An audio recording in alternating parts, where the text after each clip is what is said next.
Good morning, Tampa Bay. Zac Blobner here, filling in for Ronnie and TKras.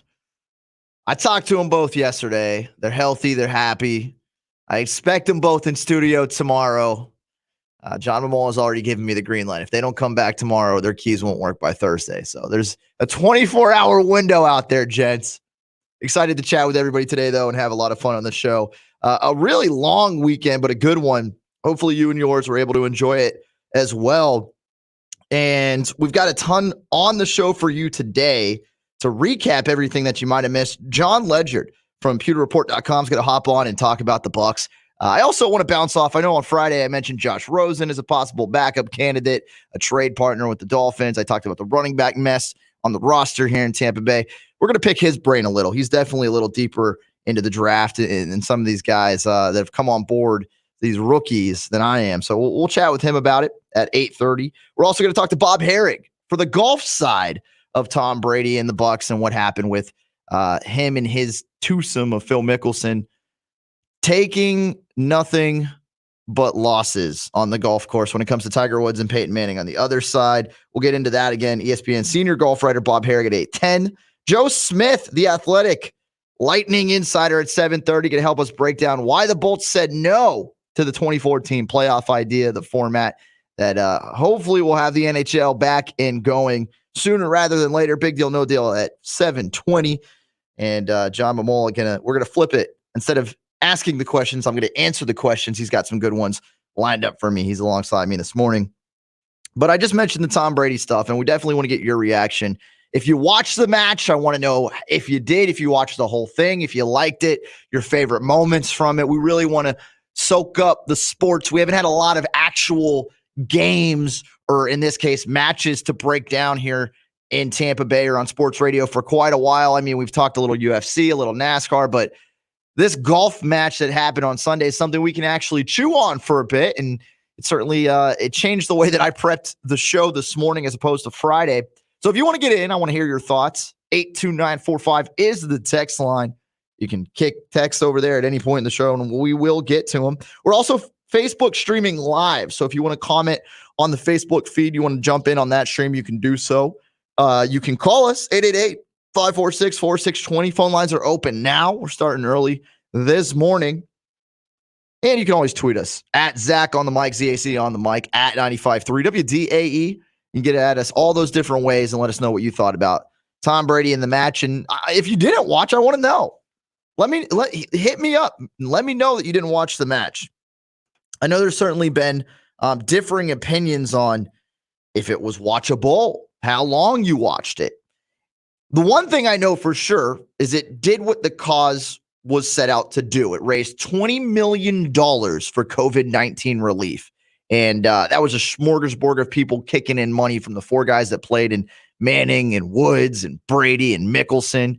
We saw guys like Barkley and Koepka kick in money throughout the broadcast as well. Workday, I believe, was one of the main sponsors. They put in a bunch of money, even during the match, throwing different bets and side bets. Who doesn't love a side bet on who was going to hit certain greens, fairways, who was going to win the hole? So it was a lot of fun, a lot of money raised. And again, no matter what we get into sports-wise today, that was the goal. So the goal was achieved. Not only was the goal of money achieved, but the goal of viewership, I would argue, as well was achieved. And I think that we all at least know somebody that watched it if we didn't watch it ourselves. When you look at the numbers here, though, 5.8 million average viewers. They peak viewership at 6.3 million. It was the number one program of the day across all of television. And beyond that, it broke a record. It was the most watched golf telecast in cable television history. So, ton of money, ton of viewers, ton of fun. The ton of fun part's probably a little bit more debatable than the other two. Just to kind of walk you through some of the things that I enjoyed about it. And again, if you want to join and let us know what you liked, 82945, the text line, 888-546-4620, the telephone number. But through the first 5 holes, it was slow. It was stale. I'm not going to lie. It was a tough time to watch for sure. But, outside of the light trash talk here and there, you get to 5 and they do a 1-club challenge where you can only use 1 club in your bag. 3 of the guys pick the 6 iron and Tiger picks the 4-iron fire and gets the final laugh in that hole. Now, if you're not a golf guy, a golf fan, that didn't do much for you. And if you weren't in it and with us at hole 5, you probably didn't get to hole 6, and you definitely didn't get to hole 7. And hole 7 was really where it went from like, oh, okay, this is something that's on. We can watch this. We can enjoy this. At hole 7, the top blew off because Tom Brady, who had been shanking it and getting just destroyed on Twitter and the broadcast for how bad he was playing. Not that Manning was playing much better, but nonetheless, how bad Brady was playing was getting destroyed for it. He holes it out from 100 yards for a birdie, and they tie the hole on the 7th.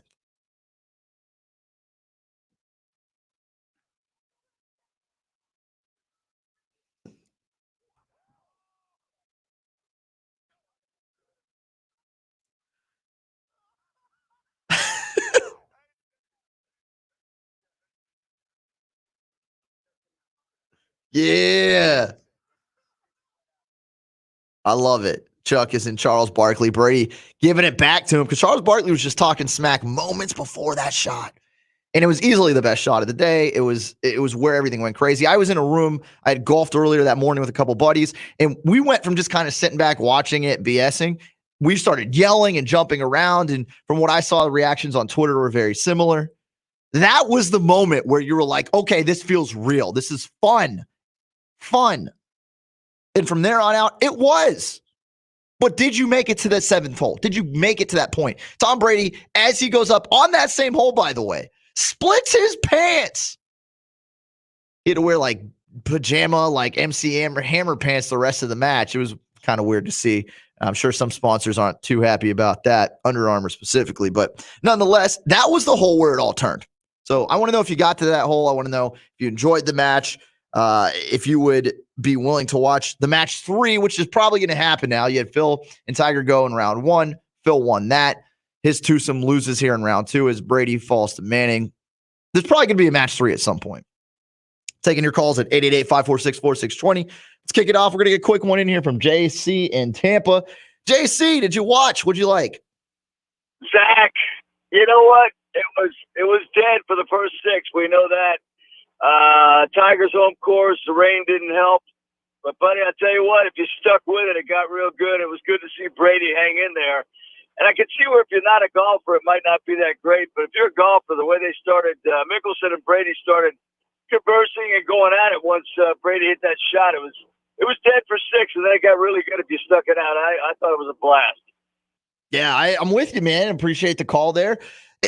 And that's the thing is I had a lot of conversations with people. I know not everybody got through those first few holes. And if you're not an avid golfer, you don't enjoy watching it. I get it. It might have been tough to get to that point.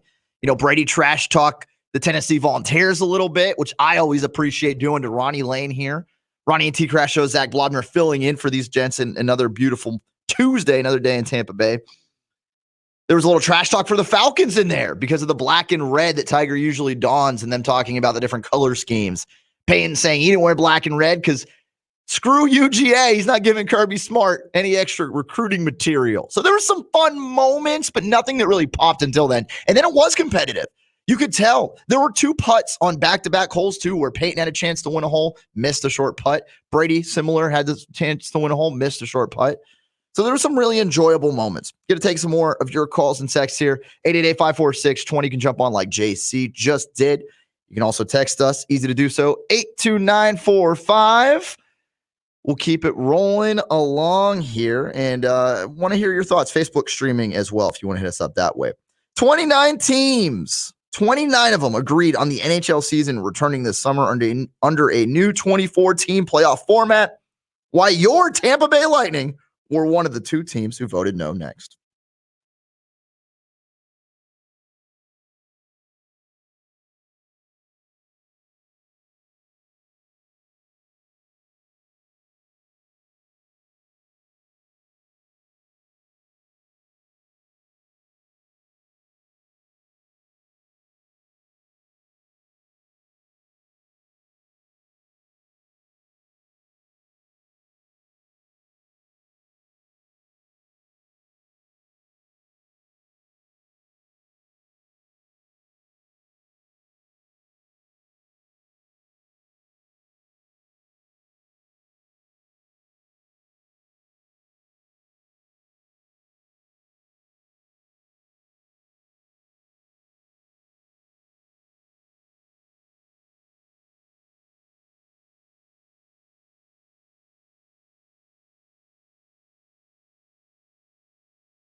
for just a moment on Sunday, I was able to stop missing sports. I golfed in the morning, got to watch the match in the afternoon, and I was like, even as an exhibition charity match, my thirst was quenched for a moment. And it made me realize how much I missed sports. Not that I ever thought that I was good, like, without them. You know, certainly we all want to see the NBA season finish. We want to see baseball start. God, opening day was supposed to be like 2 months ago now. That feels weird. Think about that. Say that out loud. Opening day was like supposed to be months ago with an S. Oh, so weird. Another sport we hope to see get back, the NHL. We want to watch the Lightning. We want to see if the Lightning can win the cup. Come back from last year's job that they had in the playoffs against the Columbus Blue Jackets. And the NHL, as the other leagues, are in conversation to come back. So when it comes to the Lightning, you're wondering, will they come back? How will they come back? Can they win the cup? And we got some news actually from the National Hockey League over the weekend, and we know that they're looking at a 24-team playoff. Well, 2 teams in the league, 2, they voted no when everybody else voted yes. Alex Killorn was having a career year scoring this season for the Bolts. He's been a star this offseason. I know you guys have seen his jet ski flying around Tampa. He's podcasting with other pro athletes like Cam Brate in town. Doc Talk is what he's calling the podcast. But he's also the team's player association rep and was one who voiced the Bolts' displeasure with a plan to return to play this summer under a 24-team playoff format where Tampa Bay would actually have a bye in the first round. And I'm going to quote Killorn in the Athletics article. Joe Smith, by the way, from the Athletic, going to break this down even more in depth with us in about an hour around 7:30. But the quote from Killorn, they didn't feel it was fair that certain teams that probably wouldn't have made the playoffs would have a chance to make the playoffs in a best-of-5 series, Killorn told the Athletic. My team also felt it was unfair that the teams with a bye would not be as well prepared for a playoff series as the teams that had already basically played a playoff series to get into the playoffs. So, quick bullet points there. Killorn's argument, main 2 points in his argument for why the Bolts voted no to the 24-team playoff format. The first point being that him and the team, the Lightning, thought it was unfair that teams would get into a 24-team playoff format, you know, as opposed to what the regular format is. Obviously, less teams from what we're used to seeing. He didn't think that that was fair, nor did the team. He also was upset and said that having a bye was actually hurtful to the team's chances to win in the playoffs because they would be cold going into their first series against a team that essentially got a warm-up round against another squad. You know, you get 3 or 4 or 5 games in there. You get your legs back under you. You're skating. You're in hockey mode. You take some hits. And although I understand where he's coming from, I'm very disappointed in the Lightning, in Killorn, in where he's coming from. And I'm disappointed in the realm of, although I get it, and I even kind of agree with it. I kind of do.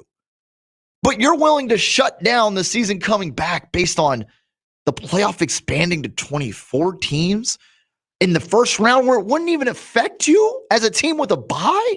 And then you want to tell me you'd rather not have the bye and you'd rather play a team in the first round? Look, there's pros and cons to it all. And certainly during a pandemic, it's a unique situation, however you slice it.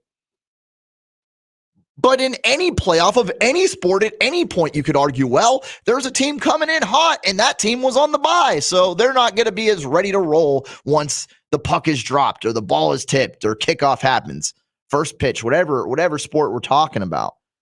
You're always better off with the bye.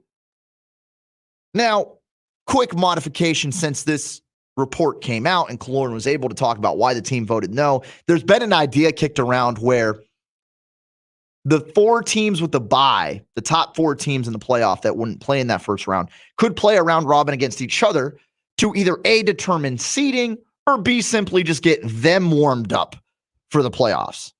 And I don't know if that's any better of a solution because, as John Mamola pointed out in our pre-show meeting, you're risking injury at that point, right? For games that really don't even matter because you're going to play in the next round regardless, thanks to your seeding. So that would be the question. I mean, Steven Stamkos, who knows how ready to roll he'll be. We hope he's 100% healthy by the time the puck drops, if it drops. But do you risk him going out there in a couple games that they won't matter. They really won't in all essence. So there's a lot of conversation to be had there. And again, if you agree with Killorn or you don't, the biggest disappointment for me is it's not enough of an argument to vote no, to potentially hold back the league from starting up again. It's not based on safety. It's not like Blake Snell, who was worried about getting paid what he had signed off in an agreement contractually. It's none of that. The argument, the area that he's upset is because the playoffs expanded and because you might not be as ready to roll as a team that's playing in the first round. They're not playing in the first round as a tip of the cap and you earned this. That's because their team didn't have as good of a regular season.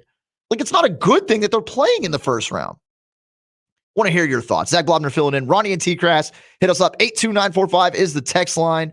Already have some texts rolling in there from the 813, quote unquote. Killer was 100% correct.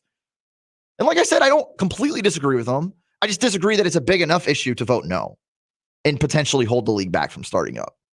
You can also comment on Facebook. We're streaming live on there at 95.3 WDAE. You can tweet us at 95.3 WDAE or at Zach on the mic. Keeping an eye on that as well. You can call us 888-546-4620. We got a couple people on the horn we're going to get to, starting with Dave in Brandon, who has some thoughts. Dave, what's up, buddy? Where's your head at this morning? Oh, mine is Zach on the mic. Tell me if you agree with this. When I keep hearing, watch the different shows, there's going to be an asterisk on this hockey playoff here. There's going to be an asterisk on the basketball. I don't see it that way, man. I want to see my playoffs. Mm-hmm. And the way I kind of break it down, Zach, is let the playoffs happen. If you win, and you deserve it. Yeah, listen, it's an equal playing field, Dave, and we appreciate the call. That's the one thing. I don't think there'd be an asterisk. I do think it'd be something we look at, especially for the baseball is different because we don't know what their season will look like if and when they start. If it's a half a season, if it's a universal DH, if there are robot umps, all these things that you could potentially put into play with baseball. If guys like Blake Snell that are upset about the money don't play, if they sit out, doesn't that kind of matter if one of your best pitchers or hitters is I'm going to take the season off? So baseball is different, but with hockey and basketball, and you roll into the postseason and you have the seeding set up based on 80, 90% of the regular season, that's a full enough year and it's an equal enough playing field that I don't think there'd be an asterisk for a champion. But that being said, it is something we'd all remember. If the Lightning, let's just say the Lightning came out and they played and they won this 2014 playoff and it happened and all this is hypothetical. If all that happened, big if, we would remember that it was the quarantine year, the pandemic year. And us sports fans love our trash talk. We love it. We eat it. It's like a fourth meal, breakfast, lunch, trash talk, dinner. It's a part of what we do. It's in our makeup, our DNA. So with that being said, any fan outside of Tampa Bay would trash talk the Lightning anytime they brought up they were the Cup champs. You would hear it all next season. It would be, the Lightning won, but they didn't really win. Now, I would appreciate a cup in Tampa Bay regardless. And I feel like most of us would. To see Lord Stanley, not Lloyd Stanley, Ronnie Lane, Lord Stanley hoisted is just a moment that's worthwhile, regardless of how you get to it. And I don't think there'd be an asterisk, but yeah, it would certainly fuel the fire for opposing teams to pull back on what it means. Interesting stuff there. Again, if you want to call us, 888-546-4620. You can text us. Easy to do, 82945. We got everything rolling here. Tom Brady in the match, too, alongside Phil Mickelson falls to Tiger Woods and Peyton Manning. We got Joe in Dunedin who wants to hop on and chat with us. Joe, what's up, man? What'd you think about the match? Oh, man, it was awesome. Did you say awesome or awful? God. Wait, did you say awful? Awful? It was awesome to see the guys out. It was awful with Tom with his fine alignment and his ball position and his hands when it was. Oh my God, I was just laughing. But the best part of it that I liked was when he made that quote about the Falcons and then how he said about how he cringes about the Eagles. Yeah, I bet you liked that one. That's Philly Joe there. Oh, yeah. and But it was you a know, good time. it was good that they raised all that money. It was great. But getting back to what you were saying about the cup, What you got, a Joe? lot of guys, like about the trash talking, you don't want to be a PYC, you don't want to be a pandemic year champ, because it's gonna, like you said. So should they not even play, Joe? Should they not even play then? Yeah, I don't know. It's just.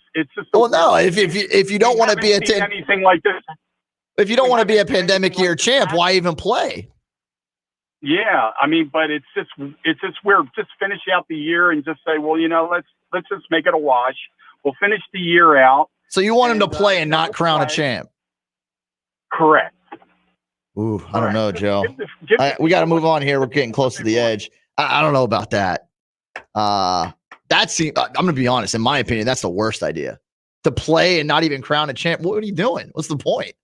You either play and you crown a champ and you deal with it from there, or you don't. Alex Korn, actually, he did speak to media and kind of broke down the issue of the bye week. I'm paraphrasing. I'll let him tell you in his own words, though, what he had to say.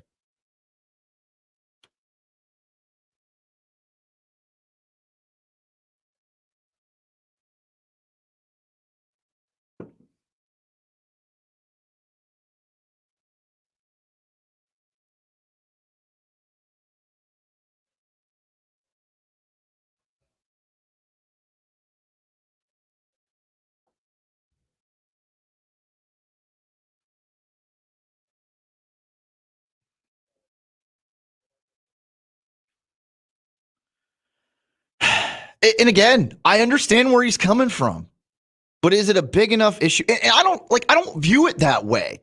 The playoff to get into the playoff. Yeah, it's extended. It's a postseason. You could just go, if it were me, I would just go straight into what the regular Stanley Cup playoffs would have been. I wouldn't add teams. I wouldn't try to get fancy and cute. We're not in a time of our lives where we can get fancy and cute. Sports fans, they just want what they are deserved as a team, watching their team all season long. They don't want extra. They don't need to see these. Look, we've heard guys, we'll go to the NBA, Steve Kerr. He's like, we don't care to finish the season. Yeah, because the Golden State Warriors aren't in it. Why even work? Just cut it, split your losses, move it to the side, play the playoffs, and let it ride that way. But with that being said, I'm not going to stop the season from starting because, we want to do this 24-team playoff instead.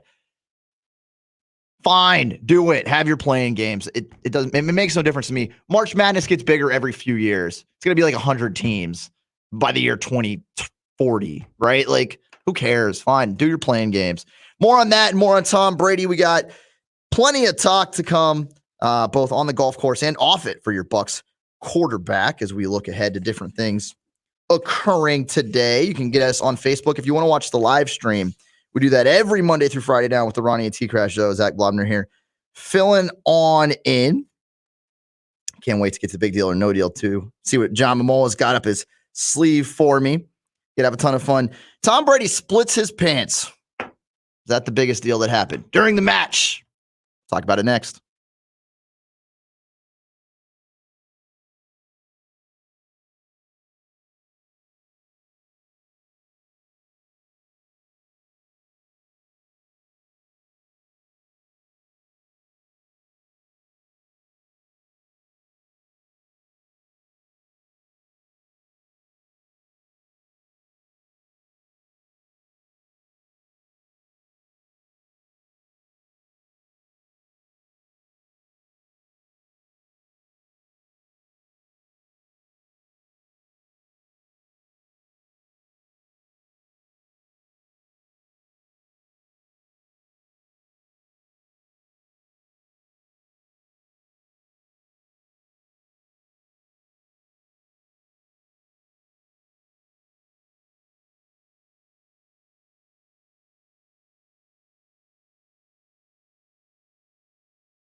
Just retweeted that Alex Killorn video from the Tampa Bay Lightning if you want to hear 100% what he had to say and why the Lightning voted no on that 2014 playoff format. You can do so. Still call us on that as well at 888-546-4620. Text us 82945. Like this person out of the 813. The 24-team playoff is a joke. Just call this season a loss and be ready to start next season on time. And honestly, guys, I'm not in the camp that says, to just scratch it and move on. But every day it gets harder not to feel that way, right? Like if you're with me and you're like, no, I want to see them finish the season.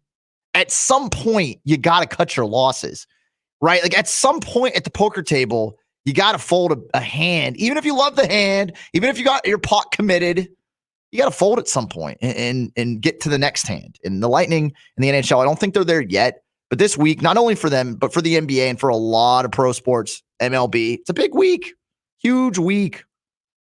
I hope they can get it figured out, but hope doesn't get the seasons started on time. Hard facts, numbers, plans, those things are what attribute to getting the season started on time. The exhibition match, the Champions for Charity, did not start on time. There was a lot of rain in South Florida. There was a lot of rain. And yesterday it rained a lot too, but Sunday down in South Florida it rained. And it delayed the start of the match with Phil Mickelson and Tom Brady taking on Tiger Woods and Peyton Manning about an hour and a half, which was good for me because I had to get from A to B. It helped me extend that time and see the first tee and all that. It was fun to watch. The first, 5-6 holes were rough.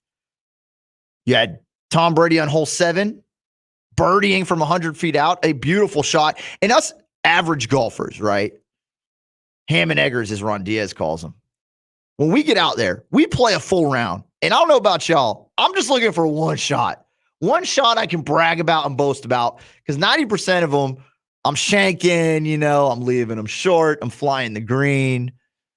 I'm not good enough to the point where I have multiple shots. You want that one. And Tom Brady had that one. It was on 7. And it reinvigorated the match, too. We were all much more involved and excited about it when that happened. From there, you think it's only going to get better. And it did. Up until the point when he reached and grabbed his ball out of the cup because Tom Brady split his pants. And nothing trended more on Twitter than TB12 straight down the middle. He had to wear like pajama MC Hammer rain pants the rest of the match. It was funny. It's funny. 20 million raised, though, for COVID-19 relief. Broke cable television viewing numbers for golf. Averaged more than The Last Dance did as far as viewership goes, given The Last Dance was stretched out over several Sundays. So get a little bit better off in that regard. So, yeah, it was fun. It was a lot of fun to watch. There's a lot of stuff on the website if you want to go check it out. 953wdae.com. All the blogs really doing a good job at keeping up with the videos from the match. Outside of professional sports, though, and we got this comment on Facebook. Again, we are streaming live if you want to jump on and check us out there. But we got a question. Make sure I attribute the right person asking it. Michael Huntley said, "Good morning. I heard that college football or any college sports might be canceled." And we're not there. That's not certainly where we're at. That's something that's a part of the conversation. Do they play in the fall? Do we just flip college sports off until 2021? But that's everything. Nothing's set in stone right now. Everybody's trying to figure out what to do as far as coming back, whether it's pros or college. Well, we got a story out of Michigan. And this coming from them, the headline is that Michigan won't have football unless, quote unquote, all students are back on campus. And that's from Michigan president talking to the Wall Street Journal, saying that the Wolverines won't play this fall unless all students are back on campus for classes, that there is some degree of doubt as to whether there will be college athletics anywhere, at least in the fall. And yeah, there's definitely doubt there. We actually had Michael Kelly, USF Bulls athletic director, on with us Friday on the Ronnie TKras show. Zac Blobner filling in now. And I asked him flat out, I said, Mike, is these things tied together? Like, do there have to be kids and students on campus for college athletics to resume in the fall, specifically football? And Michael Kelly said that that's not necessarily the case. Now, let's approach this from as if it were the case. It's going to be regional as far as what campuses around the country allow students back on. California, it seems like they're definitely not going to have kids back on campus. It appears Michigan is very doubtful. I would assume a lot of the Florida schools are going to have kids back on campus. Again, regional, it's different. But my argument, and I've made this point for weeks on various shows, I don't think it's tied together either. I'm with Michael Kelly, and I thought that before I talked to him. I don't understand why you have to have kids on college campuses. First of all, anybody who is in school or has a kid that's in school right now, at least at the college level, and I'm sure it's even at a high school level at some point, especially during the pandemic, everybody's digital. But pandemic aside, you know how many students are digitally learning and getting degrees now? I mean, shoot, I graduated from Florida in 2012, and I'd say at least a third of my classes were digital. And a bunch of the ones that weren't quote unquote digital, you had the option anyways. So like for students to have to remain digital, I don't know how that directly affects the ability to have a football season. Now, you could argue that there's ethics involved, and should there be college football players on campus training and getting ready when students aren't, when students are forced to learn from home? But why not? If you can do it safely and securely, and you are realistic about the money, right, that comes in from college football, it's necessary. It's not necessary to have kids on campus because you can do everything for the most part digitally still. But it is necessary to have the revenue from football season. We got some audio here from Pete Futek of collegefootballnews.com. Big fan of Pete. He talks to Fox Sports Radio on how college football could become a red state or blue state issue. And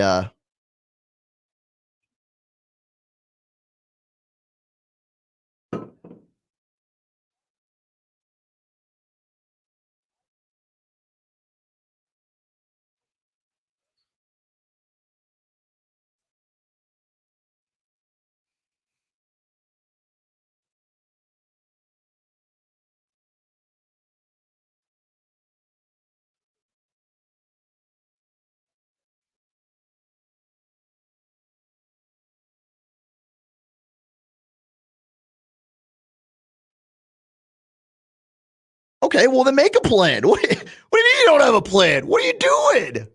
Look, I'm not saying every plan's going to work or that, like, certainly anybody has every issue figured out. But could you imagine right now saying you don't have a plan? What the hell are you doing with your time? We have nothing but time at home or in our, like, Zoom meetings with business partners or coworkers, or whatever the hell you want to call them. How do you not have any sort of semblance of a plan? That is ludicrous to me. Mind blowing. But again, you know, we can all say, and I'm not going to get into the political side of it, but yeah, a lot of this pandemic has become politically politicized is the word I'm looking for, because a lot of people are choosing on how they feel, not based on science, but on political sides. So I could certainly see that bleeding into college football and who's deciding to come back and start and all that. That's ridiculous. I hate that that's a real possibility. But nonetheless, you know, I can step back and be realistic and see the potential of that coming into play. So first of all, everybody should be coming up with plans. And certainly from the people we've talked to around here locally, whether it's Michael Kelly at USF, I've heard different things coming out of Florida State, UCF. I talked to Brandon Kravitz over there at 96.9 The Game. Some plans are different. You know, we heard from UCF AD Danny White last week. His plan and their plan would be to postpone, to wait for students to be on campus. But it's still something that's being talked about. Michigan with no plan. This isn't a game against Ohio State. You need a plan, Michigan. Is that a zinger? Too much? All right. Let me ask you this, though. Please. Can a college football season happen if you have schools electing not to play? No. Well, again, that's the problem, though. You have one. Right. You can't play. Right. And I know that I've heard the idea kicked around about, well, maybe we have these teams play these teams, and it's like you just smorgasbord a season together. Like, oh, Michigan doesn't want to play? All right, Ohio State's going to fill in with Louisiana Tech, right? Or like, oh, well, we'll just get rid of conferences. Whoever can play, we'll mix and match, and we'll put a season together, and it'll be, not conference related. But that's just not realistic. And I was just talking about this with some of the other sports. You can't be cute and fancy in a time like this. You can't just decide, okay, well, we're going to have Ohio State because Michigan's not playing. They're going to play somebody from the SEC. Oh, Vanderbilt's out. We're just going to put in North Carolina. Like, it just doesn't work like that. Like, John, think about now how hard it is and how hard it's been to try to plan how to come back for any of these sports. That's with what we know. Now you're talking about taking conferences, breaking them down, figuring out where you can play, who can play. And it's just not plausible. I just don't see how it can happen. I think you're better off going the route if you are Ohio State, right? And I'm using Ohio State as the example because clearly Michigan here is the one that has brought up this issue in this headline. But if you're Ohio State, you're better off with the rest of your conference that's on board to play, whether it's Nebraska, Iowa, whoever, going into a Zoom meeting or a real meeting if you can make it happen and trying to convince Michigan, hey, look, we got to get this figured out. But that's not Ohio State's job. Well, that's the it's a collective thing. No, though. That's the conference's job. Yeah, they're a part of the conference. Well, right, but Ohio State shouldn't be the one telling Michigan, hey, this is what we should do for the good of the sport. It would have to be a collective. Look, all of this is not about sports. This is a public health issue. If Michigan is not comfortable opening up its doors to students, why should they allow student athletes just to play football? That makes no sense. If you're a parent, completely disagree. If you're a parent, how many people are on a football team compared to how many students would be on campus? You're talking about a minuscule amount, a 1% amount. How big's a roster? A college football roster compared to a college campus? How big is a college football roster? What, a couple hundred kids? Couple hundred kids. Okay. Do they have trainers? You're talking about tens of. Do you have trainers? Yeah, absolutely. Do you have a coaching staff? Absolutely. Do you have assistants? Still under 500 people. It's more people. than just the damn Still kids. under 500 it's people. It's more than the kids. It's under 500 people. Okay, you need staff to take care of the kids. Still under 500 people. Easily 500 under 500 people. But that's the point. A college campus is tens of thousands. What's social distancing? You want to compare attendance at a college social stadium. Distancing is 10 people or less, correct? If you're in a crowd of over 10, as of now, you should social distance, correct? As of now, okay, that's changing. But we're only dealing with now. That's not true. We're looking at the fall. Now. We're looking at August, States September. Just reopened. There's no data yet to see if there's actual cases, being increased because of that. I am not going to assume one way or the other that will be where we're at now in 2-3 months. I just think it's unfair to say that Michigan is in the wrong by doing what they feel is best for the people that pay to go to school there. That's one of the biggest public universities in the country. It's also a huge school for the Big Ten. Well, let's go that route then. Okay. And I'm fine with that, John. John Mamol on the other side of the glass here, holding it down with me. Let's go that route. So how does it hurt the students that are learning digitally off campus and still getting a damn good education, one that doesn't really change because, again, you can get your degrees and do everything digitally now, regardless of the pandemic.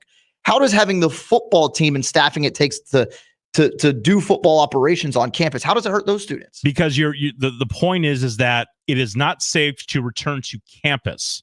It's not about doing things digitally or not doing things digitally. The point is the president is making a stand that right now it is not as safe for us to have people on our campus in any way, shape, or form. Digital is another thing.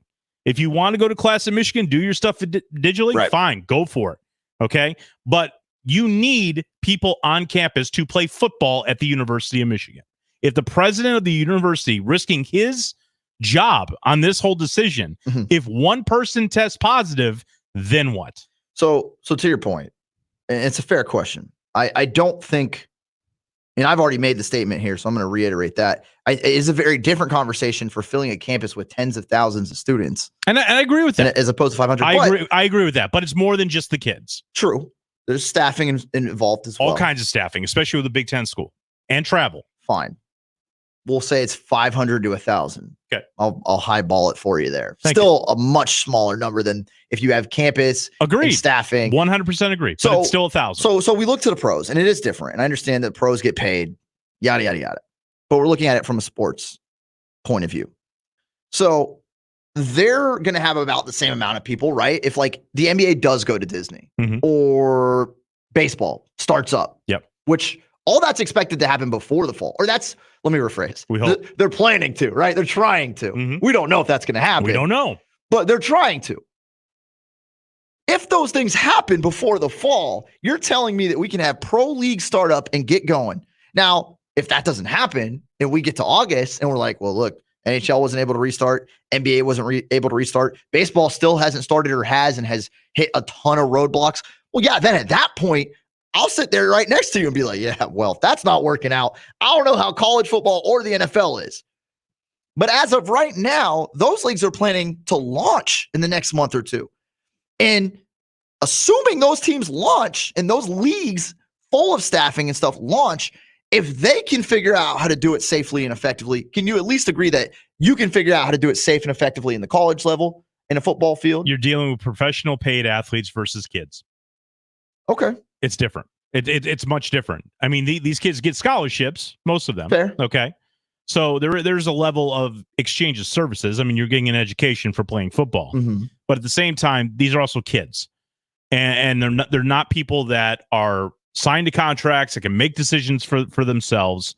And honestly, their parents are not the ones calling. Like Alex Killorn's dad is not calling the Tampa Bay Lightning, but the quarterback of Michigan's dad is probably calling the president of the university, or at least Jim Harbaugh, and saying, "Hey, how can you guarantee that my son will be safe?" Well, first of all, nobody can guarantee anything. Okay, and that's why you have these conversations. Ever, nobody can guarantee anything ever. There's guys that there's all kinds of things that can happen. But regardless of that, so your standpoint then, John, I just want to clarify. Yeah. Even if these other leagues are able to launch, professional, nonetheless, it is different. I understand.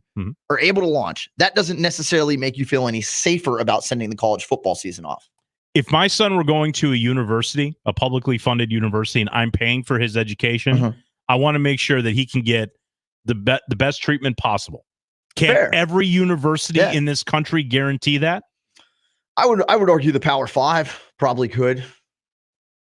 Okay, but every school in the Power Five? You're telling me that what would Maryland? You tell me probably with Maryland's pulling in a lot of money still. They're pulling in a lot of money, man, Baltimore right now in Maryland, as far as cases for coronavirus, are skyrocketing. You're telling me that kids that play at the University of Maryland in the Big Ten are going to be going to let's just go play football. No, you can't say that right now. You're underselling it when you put it as let's just go play football. Again, you would have, and this is how they do it. In all kinds of different areas of the world, you would have cases of professional leagues starting up and doing it safely. Right. And you would say, well, look, we're going to obviously take what each one of these does well and has done right and apply it to our football season. Yeah. Now I will say this: football, college, or pro, they still have the benefit of time because they get to watch these other leagues launch. Right. And when they do wrong, they can try to fix. But here's the thing, and it goes back to the very basis of this conversation. You can't guarantee safety for any of this.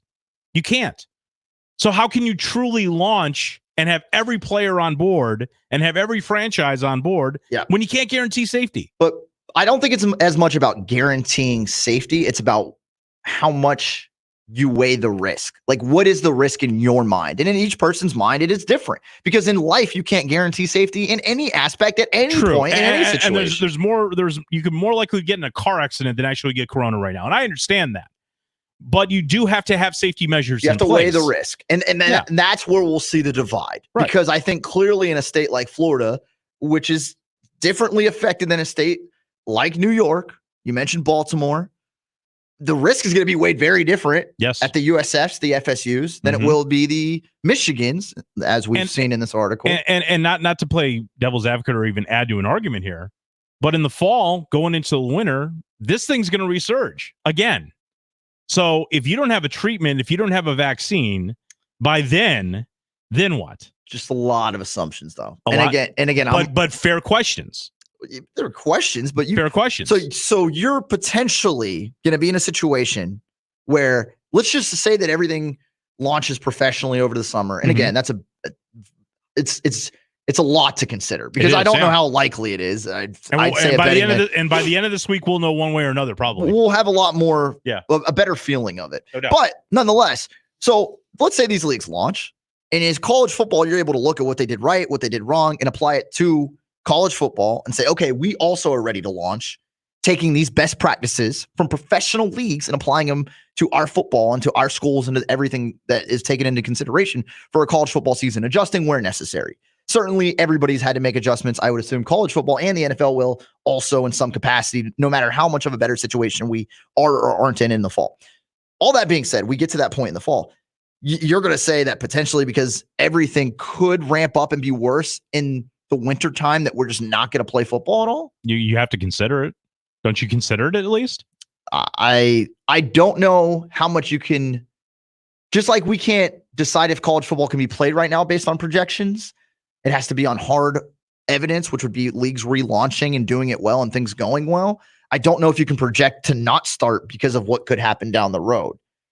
Again, there's a lot of risk involved there. And I don't want to we're getting into the science of it too much, which I don't necessarily want to do because it has been politicized. It has. All I'm saying is and this is where I'll leave it here. If you can relaunch the NHL and the NBA, and more specifically the MLB, who has a full season, if you can relaunch MLB and it's going well and we haven't seen issues, that is a very good step and a very good feeling that you can do the same with football, even on a college level. But yes, there are certainly more issues to break down. We're going to break down all of that and Tom Brady and his golf match. Yes, Tom Brady's golf match. But look, that's where we're at in the world. Right? I mean, it's the nature of the beast right now. We got plenty on the way here, though. The Rays are back to work as well. They were at the Trop yesterday with Kevin Cash. I'm sure that'll come up on Big Deal or No Deal. John Mamola going to take over that segment at 7:20. Lightning insider Joe Smith breaks down Alex Killorn's comments on why the Lightning voted no to returning to this 2014 playoff format. That's at 7:30. Tom Brady, I mentioned he golfed. He also split his pants. That's trending. It'll be on What's Up Tampa Bay, 7:45. Here on the Ronnie TKras show, Zac Blobner filling in. First, let's check weather and traffic.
Good morning, Tampa Bay. Zac Blobner here for you, filling in for Ronnie and TKras. I talked to both Ronald and Thomas yesterday. It appears that they'll be in tomorrow morning. They're going to be back on the mic. We'll see. Give these guys an inch, they take a mile. Out on a beach somewhere. Tom's sending me pictures of cigars and seagulls, just rubbing it in.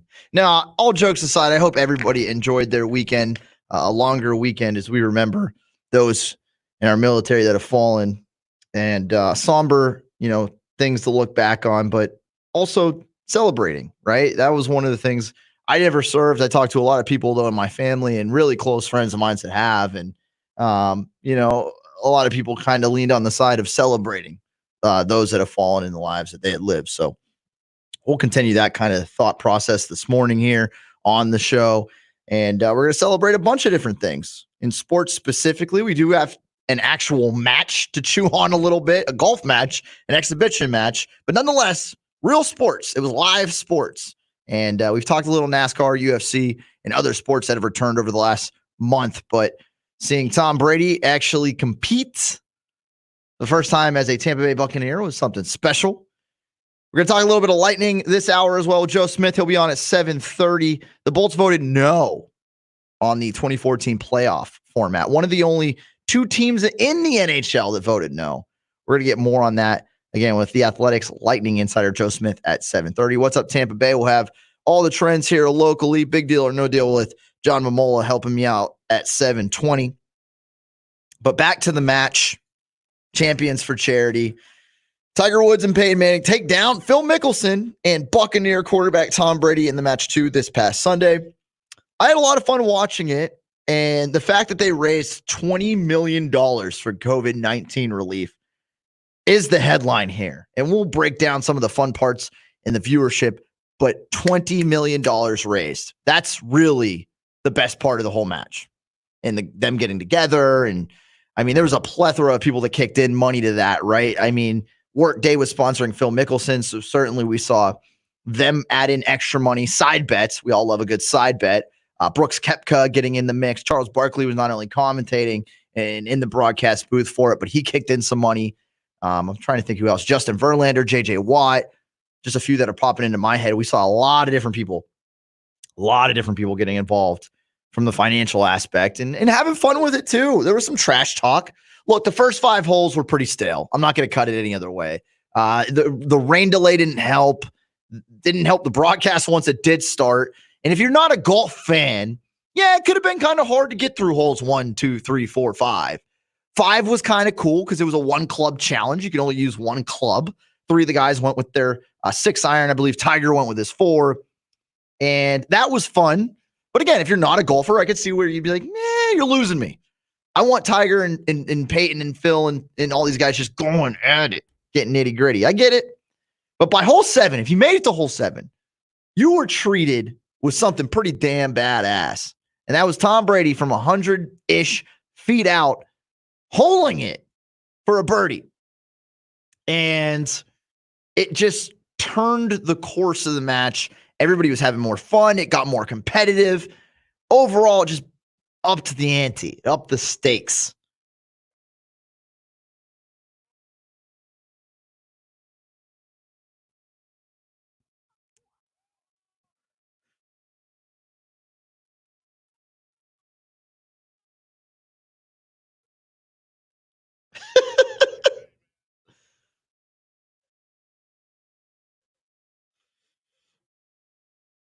I love it. And that was Chuck as in Charles Barkley, who was just getting into Tom Brady and giving him the business. He was trash talking him because Brady was shanking everything. He literally could not keep the ball in the fairway. And now given, we got ESPN senior golf insider Bob Herrig today. He'll be on the show at 8:10 to break this down. But Tom Brady and Peyton Manning stepped onto a difficult golf course, a professional golf course, with 2 of the best golfers ever in Tiger Woods and Phil Mickelson, and did it with the world watching. Do you know how hard that is? Even for 2 guys that have played and won in Super Bowls, that are used to the limelight, that are competitive, Peyton has nothing but time on his hands. He's probably golfing a lot these days. That's tough. That is tough to do. Man. But nonetheless, Brady looked human. And a lot of people were enjoying that aspect of TB12 not being the GOAT that we've all been accustomed to seeing in the field of play. Football, nonetheless, but still. So you get to hole 7. He does that. He goes to reach for his ball in the cup and he splits his pants. Now, he's sponsored by Under Armour. So clearly people were making jokes about that, comparing it to Zion Williamson when his shoe blew up, his Nike shoe, when he played at Duke. So that was funny. A lot of people chatting about that. And the viewership on this, we've already broken down, was about 5.8, averaged more than what The Last Dance viewership averaged. Now, The Last Dance had some more pop on certain episodes, but again, you find the middle ground there. And the golf match averaged more than The Last Dance did. We just got this on the text line. If you want to join the show, I want to hear, did you enjoy watching Tom Brady play golf? Did you watch the match? How much of it did you watch? What was your favorite part? From the 813, we got Christian in Tampa says that he would exchange split pants for a birdie. He would carry 18 pairs of pants on the golf course. 100%. Look, 100%. And Tom Brady admitted he split his pants like right afterwards. So he was a good sport about it. And, I think all these guys were. Again, Tiger and Peyton ended up as the champs at the end of it. I wonder if Bucs fans feel any better or worse about Tom Brady from his golf game. That was another thing. I was watching it with people, and to see Tom Brady be a little bit normal. Some people, we saw this in The Last Dance, to go back to that. MJ used everything to motivate him. He made up storylines to motivate himself in games. Is this something Tom Brady's going to put on his bulletin board? Sean Payton was talking smack. Saints head coach tweeting, I hope this is the Florida sports version we get of Tom Brady on the football field. Brady had a dig at the Falcons in there, said, I'm not really scared of, red and black when it comes to color schemes. I'm okay with the Falcons. It's the Eagles that worry me. It's the green that gets to me. Eli Manning just joined Twitter. He was trash talking. Eli Manning was as much of a part, if you were on Twitter and you're following, as much of a part of the match than any of those 4 guys were, because he just kept zingers left and right. So it was fun. It was fun. It allowed us to get away from the craziness that has been going on. And like I said, a somber, holiday is not the right word. I mean, Memorial Day is certainly not that, but a somber one. And we were able to kind of enjoy something and smile a little bit. And I hope you guys got to watch it. I hope you got to, sit at home and just catch your breath, crack open a cold one. And it made me remember, not that I ever stopped missing sports here in this amount of time frame. Not that ever happened, but it reminded me how much I missed sports. I golfed that morning out at Bloomingdale, and first time I golfed in months, man. It had been too long, but it got me in the mood to watch golf. Got to hang out with some buddies I hadn't seen, social distancing, but I got to see him. We got to play, and we all had our own cart. And then, it was 2 or 3 of us. We watched the match together, and I was like, I miss this. I do. This just in on the text line as well. Again, if you want to join us, 82945 from the 863. Don't forget about Russell Wilson donating 300,000 meals on the par 3 where everybody was throwing darts. That's true. Yeah, like I said, a lot of people getting involved. We got Dale on the car phone. If you want to join us on the horn, you can do so at 888-546-4620. Dale, your thoughts on the match? You're on. Hey, Zach. How's it going, man? Hey, it's good, buddy. Good to hear from you. Thanks. My girlfriend can't stand golf. There's times where I've put golf on, and she's like, "Oh my God, you got to change it." And she's from New England, and she's a Tom Brady fan. So I got her to sit down, and she was watching it. And lo and behold, she's rooting for Tiger Woods. She watched the whole thing. We both watched the whole thing. It was great. That's good. See, and that's where you got a lot of people involved that wouldn't normally watch. Dale, and I appreciate the call there. It's a good conversation. It's one that I was having. Me and John Momola were in the pre-show meeting. Was, this obviously, if you're a golf fan, which I am, you're going to be on the edge of your seat. You're going to be watching regardless. However, if you are not a golf fan, did it hook you? And if you were good, if you made it to hole 5, hole 7, in that little range, you were going to watch the whole thing because it only got better. But those first few holes got a little stale. I'll admit it. Like there were some lapses in the broadcast. Obviously, again, the rain didn't help. But overall, I thought it was good. And it raised $20 million for COVID-19 relief. I just wish they would have produced it a little bit better on the front end. I wonder how much the rain hurt that, though. I wonder if they had some other things that they were planning to do, or if they just thought they maybe expected the producers that the guys, the four playing, were going to be more into each other's faces and having fun with it. I liked Barkley on the feed. I don't know about Justin Thomas, big JT fan. Wouldn't have been my first choice to put on the course, right? Seemed a little out of place, yeah. Well, if you've watched, and again, I watch a lot of golf. Justin Thomas isn't the biggest trash talker. Like, throw Rory on the sideline. Rory would have got into these guys. Brooks Koepka was tweeting the whole time. Why put Brooks on there? You don't think Brooks would have been walking up and getting in these guys' faces and giving them a hard time? My biggest pet peeve with the whole thing, it was 2 weeks of hype basically with four guys, three of which have no personality at all. Well, I don't know if I'd go as far as say that they don't have any personality. They don't have as good of a personality as Peyton Manning. Fair. Okay. It's not bleeding out like Peyton's is. I mean, Peyton's a guy who's been on SNL. He's done the Papa John's commercial. Yeah. He's everywhere. He does good. He's funny. He's a funny guy. But it's almost like you put four strangers in a room and you want them to entertain people for 4 hours. That's tough to do, man. It is. So you didn't make it to the back nine. No, I didn't make it to the third. I turned it off. And I was explaining to you, so they did this. They did alternating shots in the back nine. So like every guy would tee off. And for those of you listening that didn't watch the full thing, for those of you that did, you'll know where I'm coming from.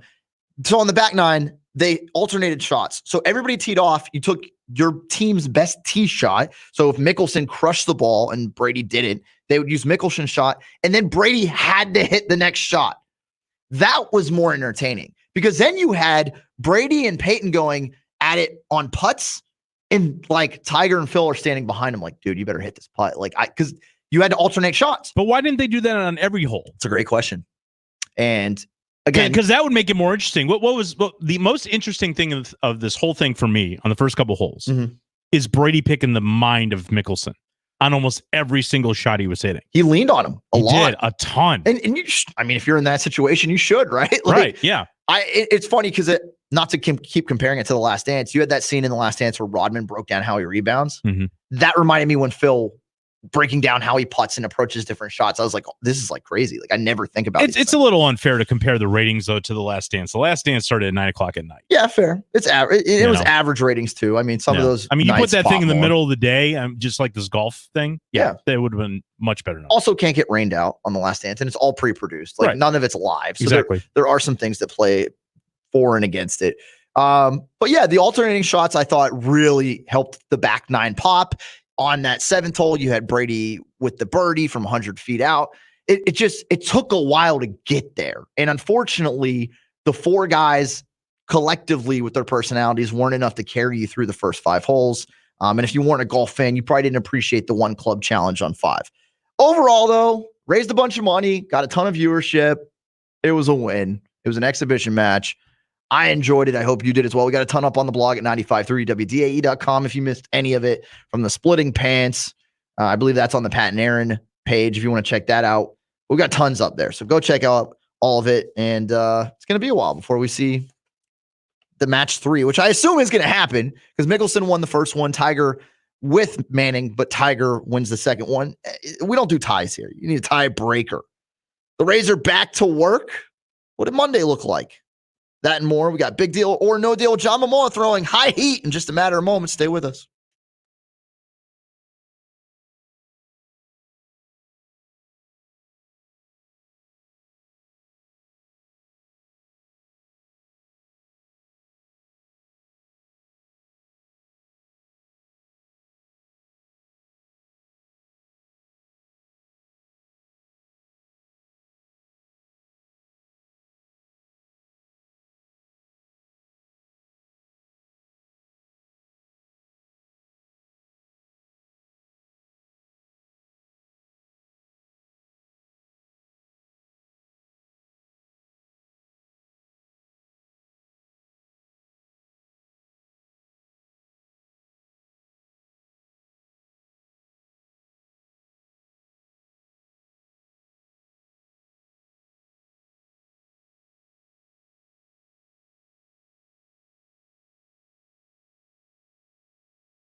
And we flip the script here on the Ronnie TKras show. Zac Blobner holding it down on the mic.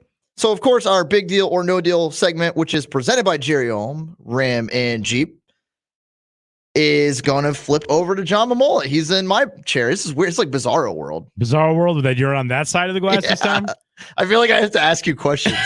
It's okay. John, is this a big... Wait, no. It's your... Is it a big deal that you're on that side of the glass as opposed to this side of the glass? At one point, I would have said yes, but... There you go. Today, I'm like, we're good. All right. So let's kick things off with the National Basketball Association. How about that? A little bit different here. NBA Commissioner Adam Silver loves the idea of a 1-16 playoff seeding for the return of the NBA. Now, it's rumored that they're going to be launching things up in Orlando and reseeding all the playoffs teams. So big deal or no deal, is that a good idea to reseed the 16 playoff teams in the NBA?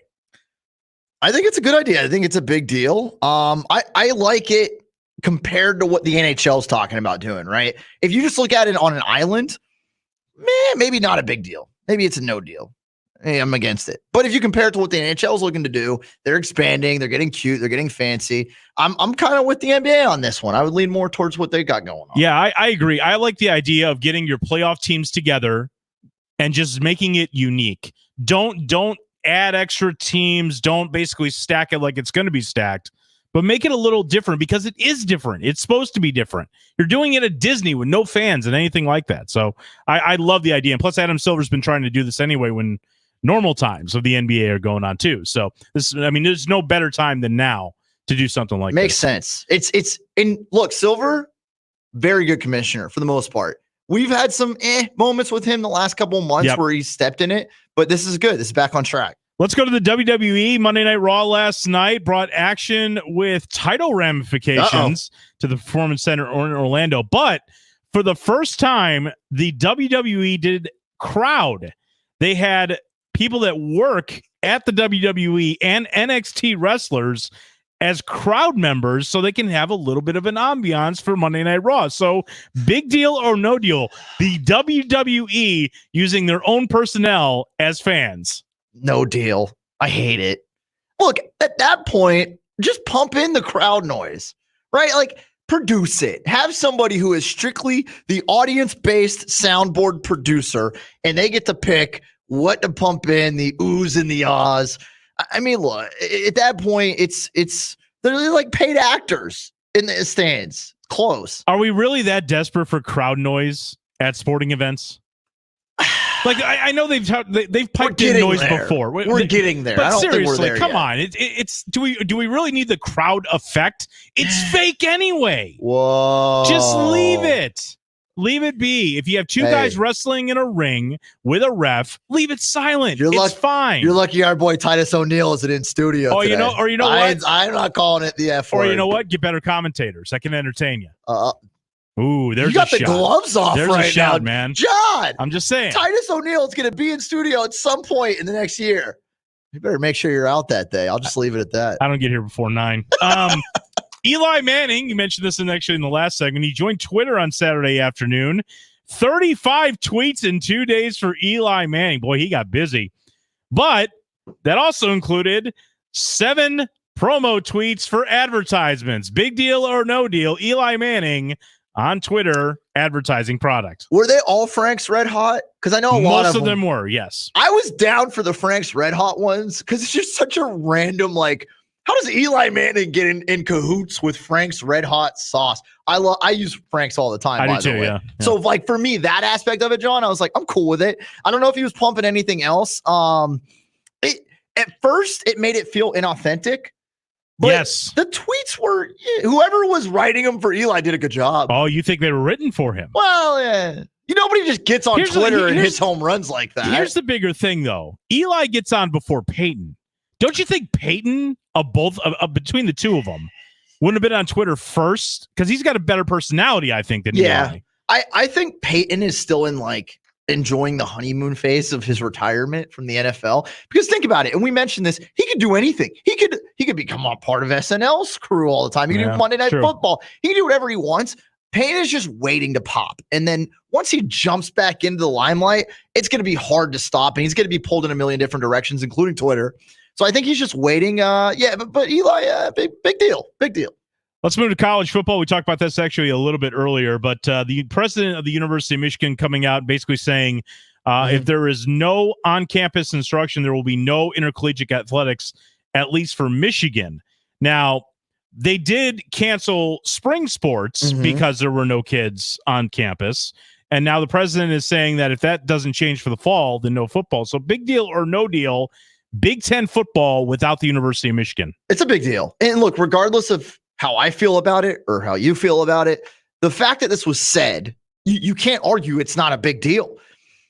And it's going to be a part of the conversations across conferences. I mean, we mentioned that, the SEC having mostly, southeastern teams, but that doesn't mean that they're going to be unaffected. We know Vanderbilt has already come out and voiced their concerns. Any of these schools, including Michigan, where somebody's like, listen, if we don't have things definitively in place by the fall, we're not playing football. It's a huge deal. It's a huge deal. I agree. I think you can't have, being from the Midwest, you can't have Big Ten football without Big Blue. You just can't. Right. And it would, if they go on with a season without the Michigan Wolverines, I mean, that's impactful for just the amount of interest, period, in the conference. And it starts another conversation, which you brought up earlier, which is, can you schedule other schools? Can you fill it in? It's getting too messy at that point. I feel like it really does. It's different than the pros because you don't have teams that you can just, plug and play. With conferences and all being different realignment, it'd be too much of a mess. So Memorial Day is typically a huge weekend for professional sports. None bigger than the Indy 500, which did not run. It's actually postponed until August 23rd. Big deal or no deal that I forgot the Indy 500 was even running on Memorial Day? Unfortunately, no deal. I'm sorry, Indy racer fans. It's talk about a forgotten sport. I was more, as far as the sports in the Memorial Day weekend of what it usually is, that's usually a big baseball weekend, right? Yeah. That was what I missed the most. It's the first poll of the season, where you stand. That was what I missed the most. Yeah. And listen, they really do a good job at like America, red, white, and blue, baseball. Like that it mixes well. It meshes well. You tell me I missed the IndyCar 500 race, and all I think is that's just milk saved, right? Like somebody saw that's milk saved. Somebody, just say it. That's the way I look at it. Considering, I mean, we would be in the conference final pretty much for both the Stanley Cup and I think for the NBA. Baseball is Memorial Day, first poll of the season, and the NFL. You're just getting over rookie mini camps and OTA activities. You're right in the middle of it. But you're right in the calendar. But like you think Memorial Day, you think baseball. You think guys playing with red, white, and blue uniforms. Yep. And then we always talk about the uniforms, how they got the flag on them and how they're making money off the flag. That's what I missed. I missed that a lot. All right. Last one for big deal or no deal today. We talked about this in the pre-show meeting today. The ratings for the match, less than the first NASCAR race. Big deal or no deal? You didn't even know that. You added that. I asked you. I asked me. And then I asked because I was curious, and you found out what? And then you took it and you added it to the sheet. That the ratings You're using for the own facts against me. The ratings for the first NASCAR race post-COVID were higher than the match, too. It's all about how you phrase it. It's no deal. You brought the Last Dance. I said, well, it was at 9 o'clock at night. Why is it a no deal? It's no deal because why is it a no deal? Exhibition PGA event with that doesn't huge names that doesn't count with towards 2 weeks of hype. It's not a major. It doesn't count towards anything. I would be interested. Okay, let's flip this. Let's say that they hosted. It was one of the majors instead. Okay. Now, if NASCAR beat that, like let's say they were like, we're going to do the U.S. Open this weekend, and if NASCAR beat that, it'd be a big deal. That's where I'd start to be like, uh-oh. But an exhibition match that still record numbers television wise, raised $20 million for COVID. It did. Certainly created. It was number one trending on Twitter. Created a ton of content for us. I believe the race was too that day too, if I remember correctly. So it did. When you compare the two, it's weird. I'll be honest. I was shocked to see that those numbers were better for NASCAR, but it still did what it set out to do. It owned Sunday. It owned the weekend. It's owning Monday. It owned me for Tuesday. Holes. Yep.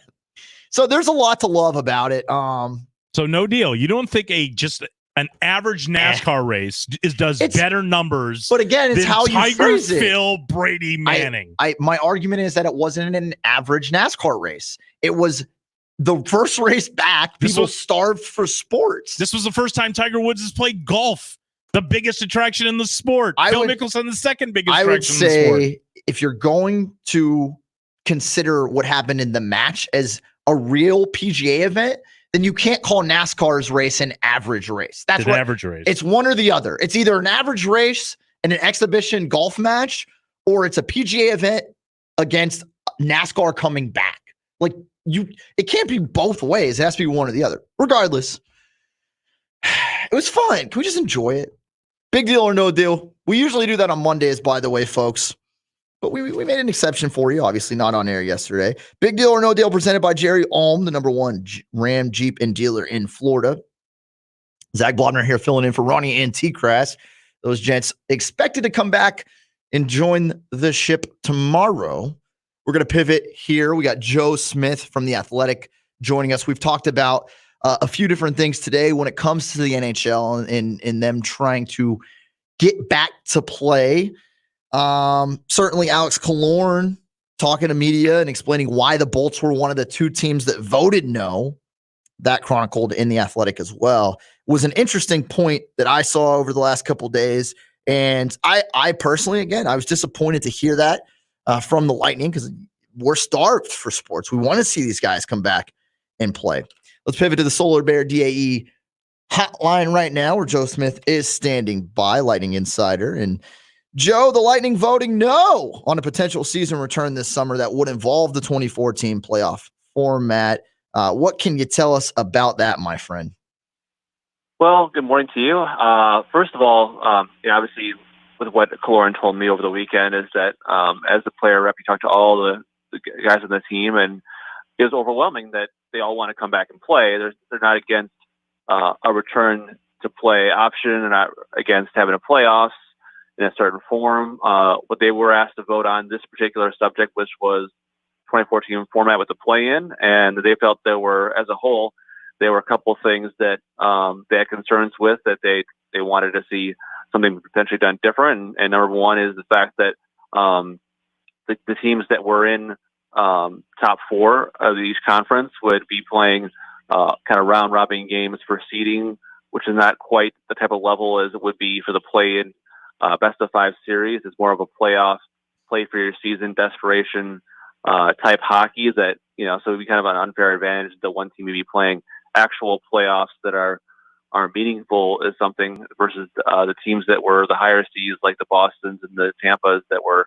having to kind of wait after 4 months it is waiting at all to not be playing quite that type of competitive hockey. And they also felt about the fact that the integrity of the regular season too. They played 70 games. They had 92 points, second in the Eastern Conference, and you have teams that are like 12 points out of the playoff spot or probably wouldn't be able to make the playoffs, even though typically they're not limited yet, get a chance to make the playoffs in a best of 5. And so it's the integrity of the regular season, and it's also the fact that one team, the teams that are on the bubble there will have maybe competitive advantage by playing those meaningful playoff series. And coming off what happened last year with the Lightning, they didn't play a meaningful game for a month or two down the stretch where they clinched the President's Trophy in early March and then came into a red-hot Columbus team that was playing kind of playoff hockey, playing for their lives for the last month of the season. And you could tell who was more prepared and ready for that. So I think there's a couple different reasons for it, and they still want to play, and they approve the program now, or they're going along with the 29-2 vote. And even after this, there's still a lot of votes and more details to be worked out before we even get to that point of the phase 3, which is training camp, and phase 4, which would be an actual playoffs. Joe, in hearing all that and thinking about it, and obviously I understand where Killorn and the team is coming from, but wouldn't it be more of a disadvantage to not have the bye in the first round? Like, isn't that the whole idea of the bye, is that you don't have to worry about surviving round 1? That's where I get kind of torn on it. Well, actually, it's not really even round 1 because they do have to play a round 1 eventually against that team that is in the play-in. So the play-in best of 5 series is not even the start of the playoffs; it's just to get in the playoffs. And so there's that guy's got kind of a head start of that before round one, which they would still have to then play for their seeding.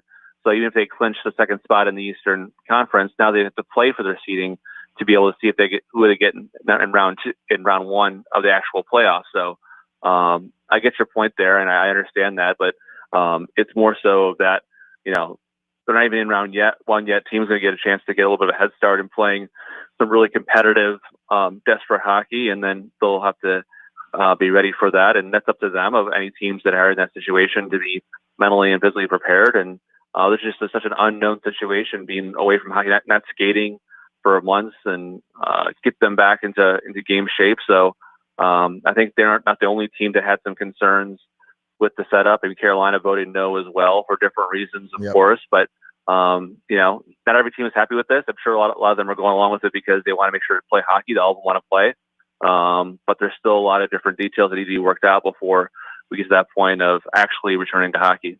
Yeah, and I know another one of the issues for Killorn and the Bolts, he mentioned further down in the article in speaking with you, was the hub city idea. He had said that other NHL players on different teams also concerned about that. Where are we at in that process, and are the Lightning still in the mix to potentially host some games? Well, they're still in the process. I think they have 8 or 9 cities that have been narrowed down to, and I think the leading candidate is to have 2 hub cities. I know there's some favorites up there so far between Edmonton, Columbus, Toronto, places that have really good access to multiple rinks. So if you're going to have 12 teams in each city, you need to have a massive amount of sheets and ice surfaces and locker rooms, especially if you're going to be a type of quarantine. But that stuff still hasn't been voted on yet. I mean, the only thing that's been voted on so far has been the playoff format. They still have to get into the testing stuff. They still have to get into the hub cities and that kind of thing, which they're taking baby steps now with phase 2 and opening up for small group practices of up to 6 players, the team facilities starting at some date in early June. So there's going to have to be some more votes, another vote at least by the NHLPA and all its members, or at least the leaders of each one of the teams, player reps, to coordinate and go through some of these issues. But as of now, at least the early indications are that they're looking at 2 hub cities. Very interesting. As far as the players go, and this is actually something on the baseball side, we just talked to Kevin Cash and some of the guys from the Rays about. Are the Lightning, do they have any guys that are international right now? Is that going to be an issue getting any of the players back? I mean, I'm sure that the league in general is going to have to get a lot of players that have left to go to their homes that are in other countries back in the States to play. Well, I think that, I think every team has players that are, international, or maybe at least a couple that are out of the country. I'm not sure exactly the number for the Lightning. I don't think there's that many, actually. You'll get the Russian players that are year-long Tampa residents of Kucherov and Vasilevsky and Sergachev, and a lot of other guys, like I think Plot's still in Tampa, and the Czech players are there. And so other guys have gone home or gone to their off-season homes over like Pat Maroons in St. Louis, and I think Luke Schenz in Kelowna, BC, and a few other guys have moved from Tampa to other areas in the country. But as far as international guys, people coming from Europe, which would lead to probably a more significant quarantine, I don't think there's going to be very many from the Lightning that are in that situation. One guy we're also worrying about here, Steven Stamkos. We're talking to the Lightning insider for The Athletic, Joe Smith, joining us here on the Ronnie and TKras show. Zac Blobner filling in. When it comes to Stammer, I know we've talked about it quite a bit. Is this a guy that we feel comfortable with being a full go, or is he just going to be, kind of feeling it out still by time if they were to start playing in like a month or two? Well, it seems as though, from talking to John Cooper, that all the guys on the team, when we have a restart here, or training camp will be ready to go. That's including Steven Stamkos, including Jan Rutta, McDonough and Hedman were both banged up at the end of the year, although in a minor injury situation. So Steven Stamkos had the opportunity with some of the injured guys to be skating at Amalie Arena, I think 3 times a week. He had mentioned before. So there's probably one guy who's probably in one of the better shapes of any of the players on the team is a guy who's able to skate, like Steven Stamkos. No one else has been able to skate but him. So I think that if it had been a regular playoffs that had been started in early or mid-April, I think it had probably been doubtful that he would have been in there available for the first round. But now we're looking at a July training camp and maybe even late July start optimistically if we're talking about that he'll be a full go. And obviously everybody will have to get back to their game shape and everything else like that. But that recovery time have been plenty of time, it seems like, for him to be good to go for that. How funny is that? Like, the guy that was not expected to be a part of the playoff run at all potentially could be the most prepared one based on the fact that he's been skating. But you know what, Joe? If one guy is the most ready to go, I want it to be the captain. So that'd be good news for Steven Stamkos. I want to ask you real quickly here before we get you out. I know most of us were watching the match over the weekend, pulling for Tom Brady and Phil Mickelson. Team Tampa Bay, you know, we're here in Tampa Bay. Best guess which Lightning player would fit in that kind of setting? Do we? I know a lot of these guys golf. I don't know if you know which one is the best golfer, but if you had to just pick one off the top of your head, who do you think would be the best fit in that scenario? Well, I mean, I know Killorn himself is a scratch golfer, so he'd be in a really good position, I think, to play in that with his sense of humor too, and maybe get Brady on his dog talk show or a bet or something like that. Stamkos is a really good golfer as well. They have a few guys on that team that are pretty good at it. I think he would take not only just the golf skills, but under the pressure and obviously have people watching and being able to deal with the banter back and forth with guys that are elite level, some of the best athletes ever, basically, with Tiger Woods and that kind of thing. But yeah, it'd be kind of fun. I mean, I think it'd be fun to see the Lightning have their own kind of skins game, so to speak, or their own kind of tournament, because a lot of really good golfers there. But I think to a man, I'm sure a lot of the guys would look forward to putting golf on the back burner if it has a chance to kind of get back to normal here and play some hockey this summer. And so maybe they can put up those tee times until October or something like that. I love it. All right, Joe, I appreciate you, man. We'll have you back on. We'll talk to you next Tuesday, okay? Sounds great. Have a good week, Zach. You too, man. Yeah, there you go. Joe Smith, the Lightning insider over with The Athletic. Always informative. Had that scoop with Alex Killorn on what was happening with the Lightning, why they voted no, and really helped us in that segment educate. The Lightning still in the mix. About, what do you say, 6, 7, 8 teams, possibly for a 2-city hub city idea. If this playoff format is the thing, we know that Florida certainly is housing some other professional sports. We're looking at Disney taking on quite a bit, if not half of the NBA teams for their potential return.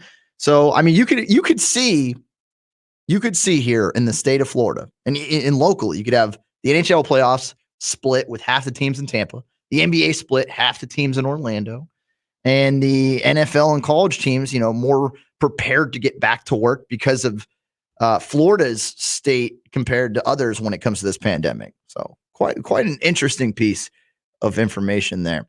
We'll continue to talk about interesting stuff when we look at Tom Brady's butt. What?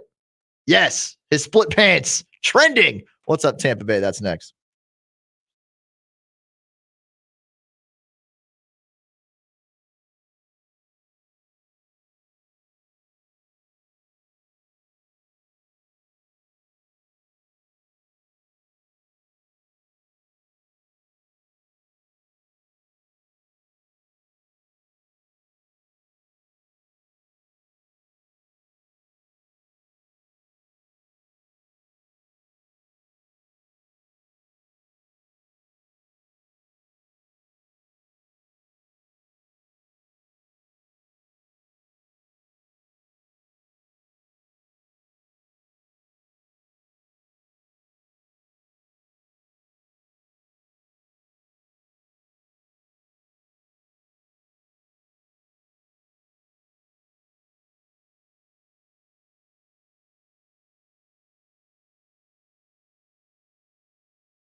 All right, we're going to hit these trends. Obviously, I mentioned Tom Brady splitting his pants.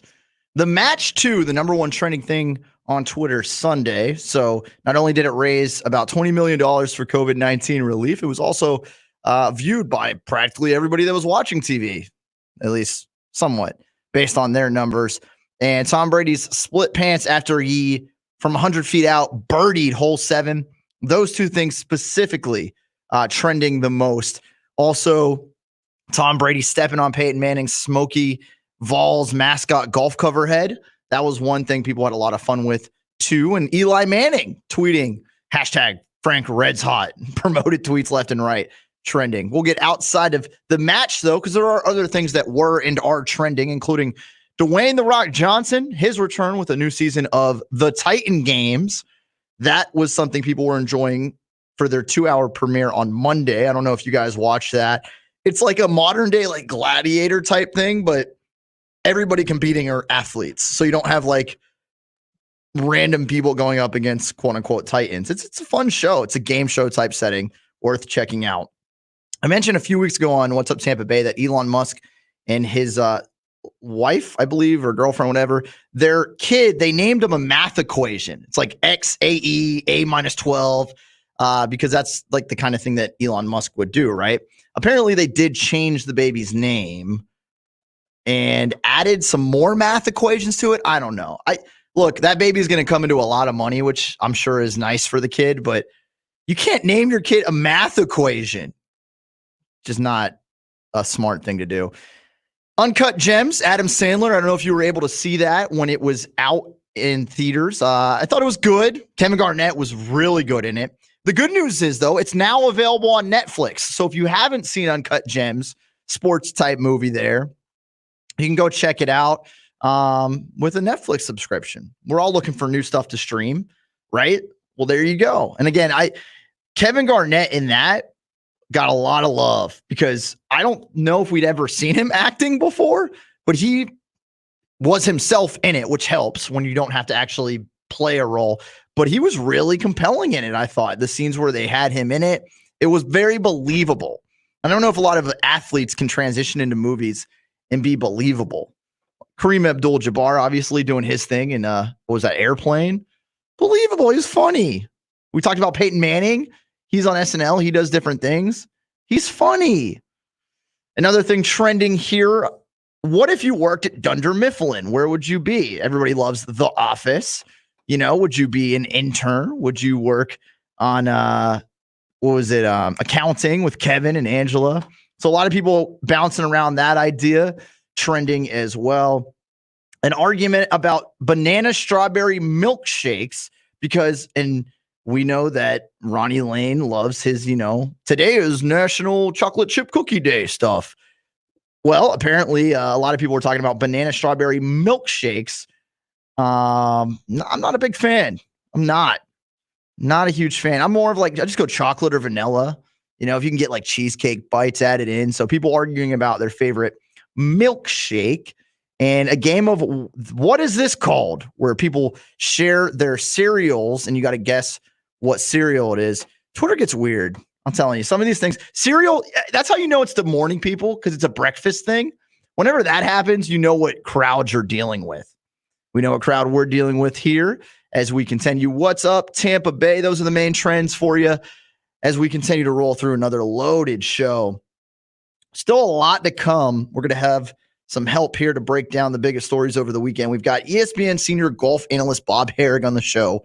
At 8:10, he's going to chat about the match 2, Brady's beautiful birdie on 7, and how hard it has to be to golf next to Tiger and Phil on a course like that. Also, roll call at 8:20. You can shout out who's helped you through this pandemic, who is still helping you through it. And Pewter Report's John Ledger will join me at 8:30 with the Bucks side of the weekend. I'll ask him if he agrees with me on my Josh Rosen take from last Friday, see what he thinks about the running back position on the roster. You're not going to want to miss it.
Good morning, Tampa Bay.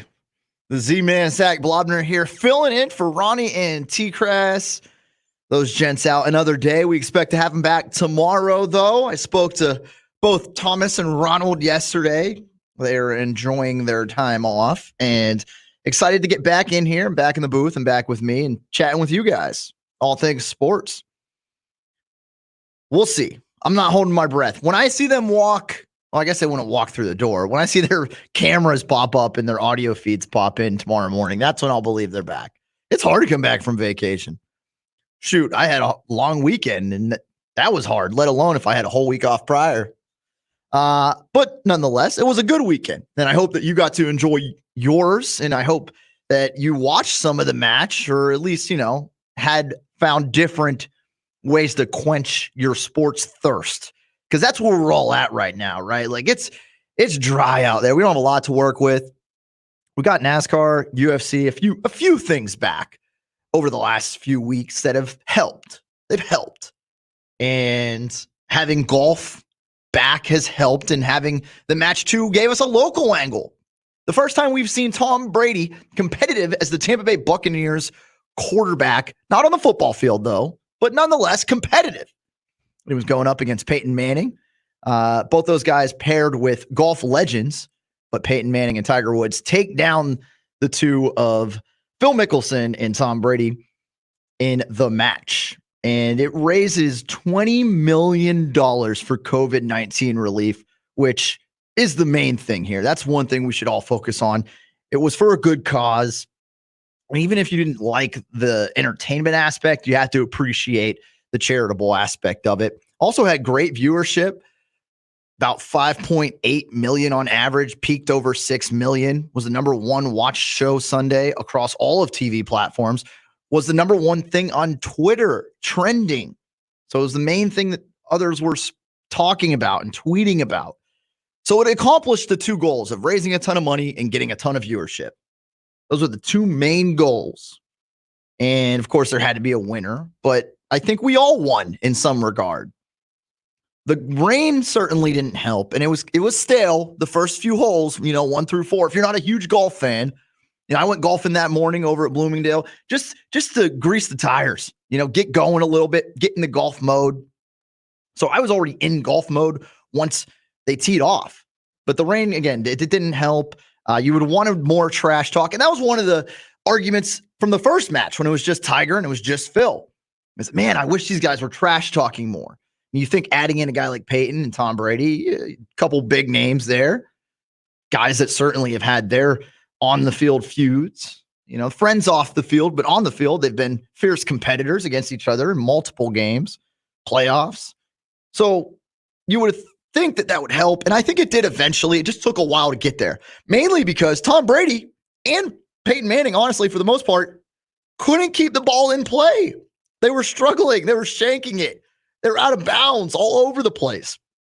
Now, if you made it to hole 7, you got a treat, because Tom Brady, from 100 yards out, as Charles Barkley is trash talking him, did this.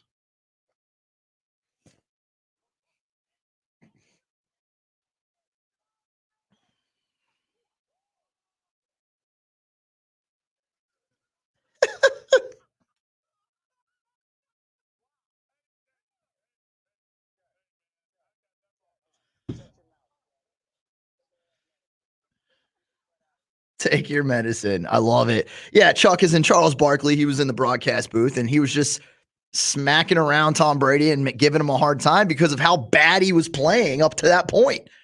But, and look, if you golf and you're an average golfer, as I am, you play for one great shot, 18 holes. I'm not good enough to where I'm like, yeah, I'm going to shoot in the 70s or even really the 80s most of the time. But that one good shot makes it all worthwhile. And Tom Brady had just that, despite being awful the first few holes. He does that on 7, and it turns things around. It gets interesting. Then on the back 9, they alternated shots. And if you made it to that point, it was way more fun than the front 9, because you have Mickelson and Woods, they have to use their teammates. So Manning and Brady are lining up for very big putts. They're both chipping. Like, it actually took a lot more strategy. And I thought it made the game more interesting. I I wish they would have done that from the first hole. I wish they had alternated shots from the first hole because I think it would have made it more interesting from the get-go, especially with how bad, like I mentioned, Manning and Brady were playing. I can only imagine how angry, Tiger and Phil would have been like underneath and away from the cameras at watching their partners basically shank the ball. That would have definitely created some riveting television. And again, it did on the back nine. I would have just liked to see that from the get-go. By the way, we got Bob Harrod coming up in about 5 minutes here, ESPN Senior Golf Insider. He's going to help us break down some of the more intricate parts of that match and let us know what he thought of it. Some other aspects of the broadcast. I mentioned Charles Barkley was involved. I thought he was a good piece. Justin Thomas, great pro. Enjoy watching him play. I didn't dislike him, but I didn't love him on the course talking to these guys. I would have rather seen a Rory or a Brooks Koepka. Brooks, who, by the way, was tweeting quite a bit. Eli was tweeting a lot at him. Russell Wilson, J.J. Watt. A lot of these people not only tweeting, but also putting their money where their mouth is in investing in, being very charitable. So that was awesome to see all these different pieces and parts mixed in. And like I said, it was an exhibition match and it was for charity, but it gave us just a taste of what's coming back, of the excitement that Tom Brady brings. And we've been talking nothing but Tom Brady in Tampa Bay for weeks now, months now. And it's going to continue that way, but to see him back in front of the cameras doing his thing and everybody around the world watching, it gives you a slight glimpse into what to expect from the football season, a football season we hope that we do have. So I unfortunately, his birdie would have been the story if he didn't split his pants walking up to get the ball out. You kind of have those things in conjunction. They work together. The same hole, that hole 7. I thought the choose your own club challenge on hole 5 was interesting too. That's always something that you joke about with buddies when you're on the course. Like, oh yeah, let's just do one club here, or side bets, right? So that was an interesting piece to the broadcast as well. But overall, it was fun. I thought it went well. I liked it. Want to hear your thoughts? If you want to chime in before we switch on over to Bob Herrick here, you can do so. You can text us at 82945. Ton of text rolling in there. A lot of people on Facebook as well. We are streaming. It is live at 95.3 WDAE. You can also call us 888-546-4620. And then, of course, Twitter at Zach on the mic, ZAZ on the mic at 95.3 WDAE. I was asking this question, and I wrote this down too. Like, do you feel better or worse about Tom Brady as the Bucs QB after watching him golf? And I asked that because aside from the 7th hole where he did birdie from 100 feet out, there wasn't anything particularly great about his game. Like, people were relating to Tom Brady probably more than they ever have watching that golf match because he was struggling. And most of us do when we golf. Most of us struggle in general when we do anything that is competitive sports on that level, right? But I think for Brady, and it's interesting because we talked about this a lot with Michael Jordan during The Last Dance, you find different things to post as bulletin board material. Now, I don't think Brady's going to be waking up on Sundays like, yeah, I remember those shots I wasn't hitting. I don't think that's going to particularly happen. But you never know what kind of things drive these guys. I think the trash talk and the people, and myself included, basically being like, oh, Brady, you're not very good at golf. Those are the types of things that are going to push him even more this offseason. He's like, all right, I might have struggled at golf, but wait till you see what I do on the football field. Wait till you see what I do with these Tampa Bay Buccaneers. Again, it's nothing that you can hang your hat on, but it certainly is another piece to your motivational process. If you're a guy like Tom Brady, like a Michael Jordan, it's a lot of fun. We got a lot of things up on the blog. If you want to see the shot that I keep referring to, if you want to catch the splitting of the pants, any of those things, you can find them all online. Easy to do so. At 953wdae.com. And if the goal was to raise money, get viewership, and provide a fun product, I'd say green light, all things. Check mark, check mark, check mark. And I thought it was really good. Now, you can assume there's probably going to be a match 3, right? Because you have the tiebreaker, Mickelson, Tiger. We'll see who gets mixed into the match 3 if there is a mix-in. I doubt Brady and Manning are going to be on board again for the next one. It was a really unique experience. And that's the thing. Through this pandemic, there's been a lot of negative things that have come from it, obviously, from the sports side. And again, I'm only specifically talking about the sports side here. But there's been some cool things, and I think we could potentially see that in some of the other sports as well. An extended playoff, perhaps in the NHL, a universal designated hitter for MLB and a shortened season. Like there can be some creative, unique situations and good things that come out of this as well. And I think that this golf match with these four guys was one of those things. We'll look back on it and we'll enjoy it even, after the fact. We certainly are today. Want to hear from you guys? Don't forget, you can text in easy 82945. Keep that rolling here. And at 8:20, we're going to do roll call. So if there's anybody you want to shout out, you can always send those in now. We'll read those on air at 8:20. 8:30, Peter Report to John Ledger going to join us and talk Buccaneer football, where Tom Brady usually plays. But he was on the course. He was with Phil Mickelson, and they did lose to Tiger and Peyton Manning. And ESPN senior golf insider Bob Herrick is going to hop on the horn with us right now and chat about it. Bob, welcome to the show. Happy to chat with you, my friend. And man, did you enjoy that match on Sunday or what? Yeah, good morning. Thanks for having me. Yeah, I thought it was great. Just like you said, it was it checked off a lot of the boxes, and I think to criticize it in any way would sort of be quibbling at this point. Certainly there were things that could have been better, but that's okay. I mean, I think we have to learn to live with some things in this era that we're in right now. And, for the most part, it delivered. It was entertaining, and, Charles Barkley was terrific, and Justin Thomas, it's not what he does, but he did a really nice job on the golf course as a commentator and asking questions, and kind of, he was in that perfect role to give the needle a little bit because he knows those guys. And so I thought it came off nice. And obviously the charitable aspect was terrific, that much money was raised as well.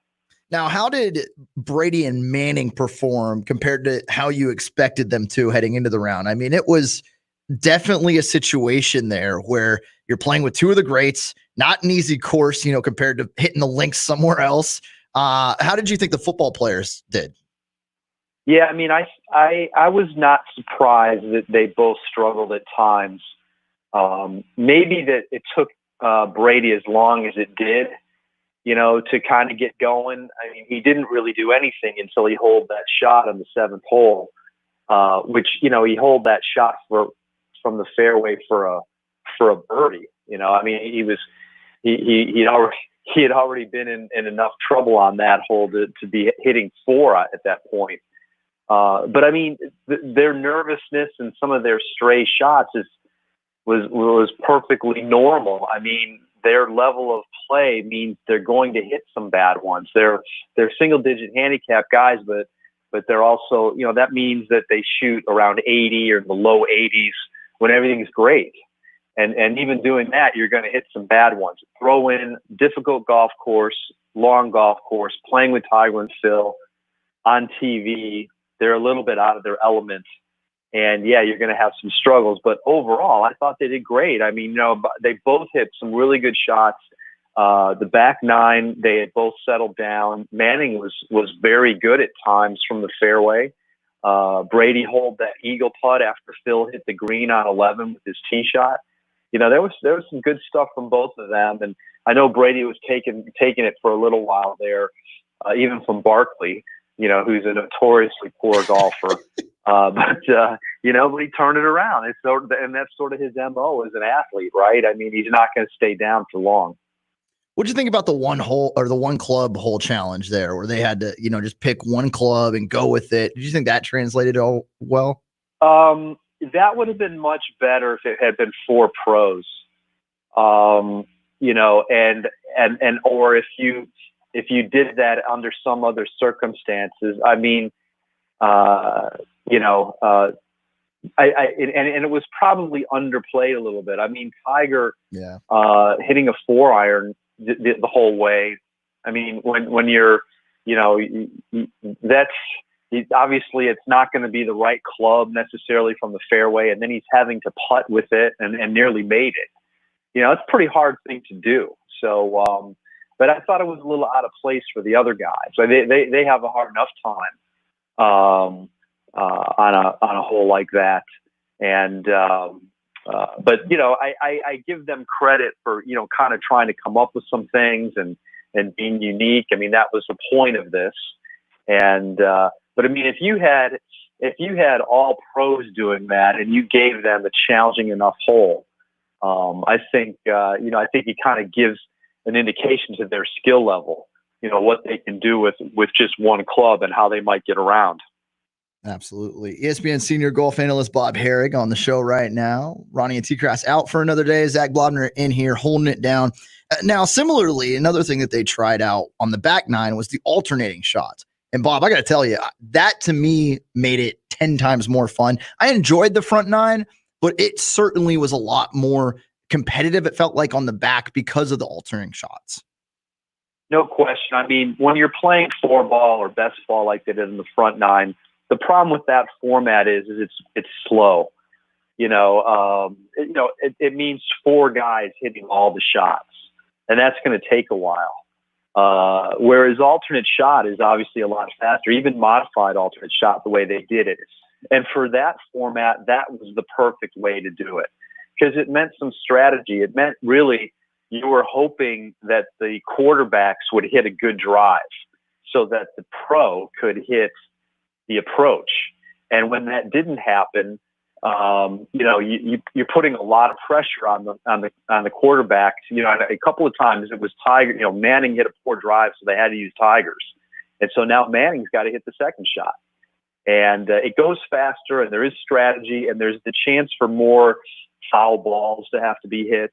Because once at that point you've only got one ball in play, no matter where it goes, that's the one you're using. Whereas obviously in the best ball format, if one guy was out of it, the other guy could hang in there. And usually the pros are going to do well enough to not have an implosion. So, no, that was the best format. And you almost wish they'd have just done that the whole way. Because it was a little slow at the beginning, especially with the bad weather.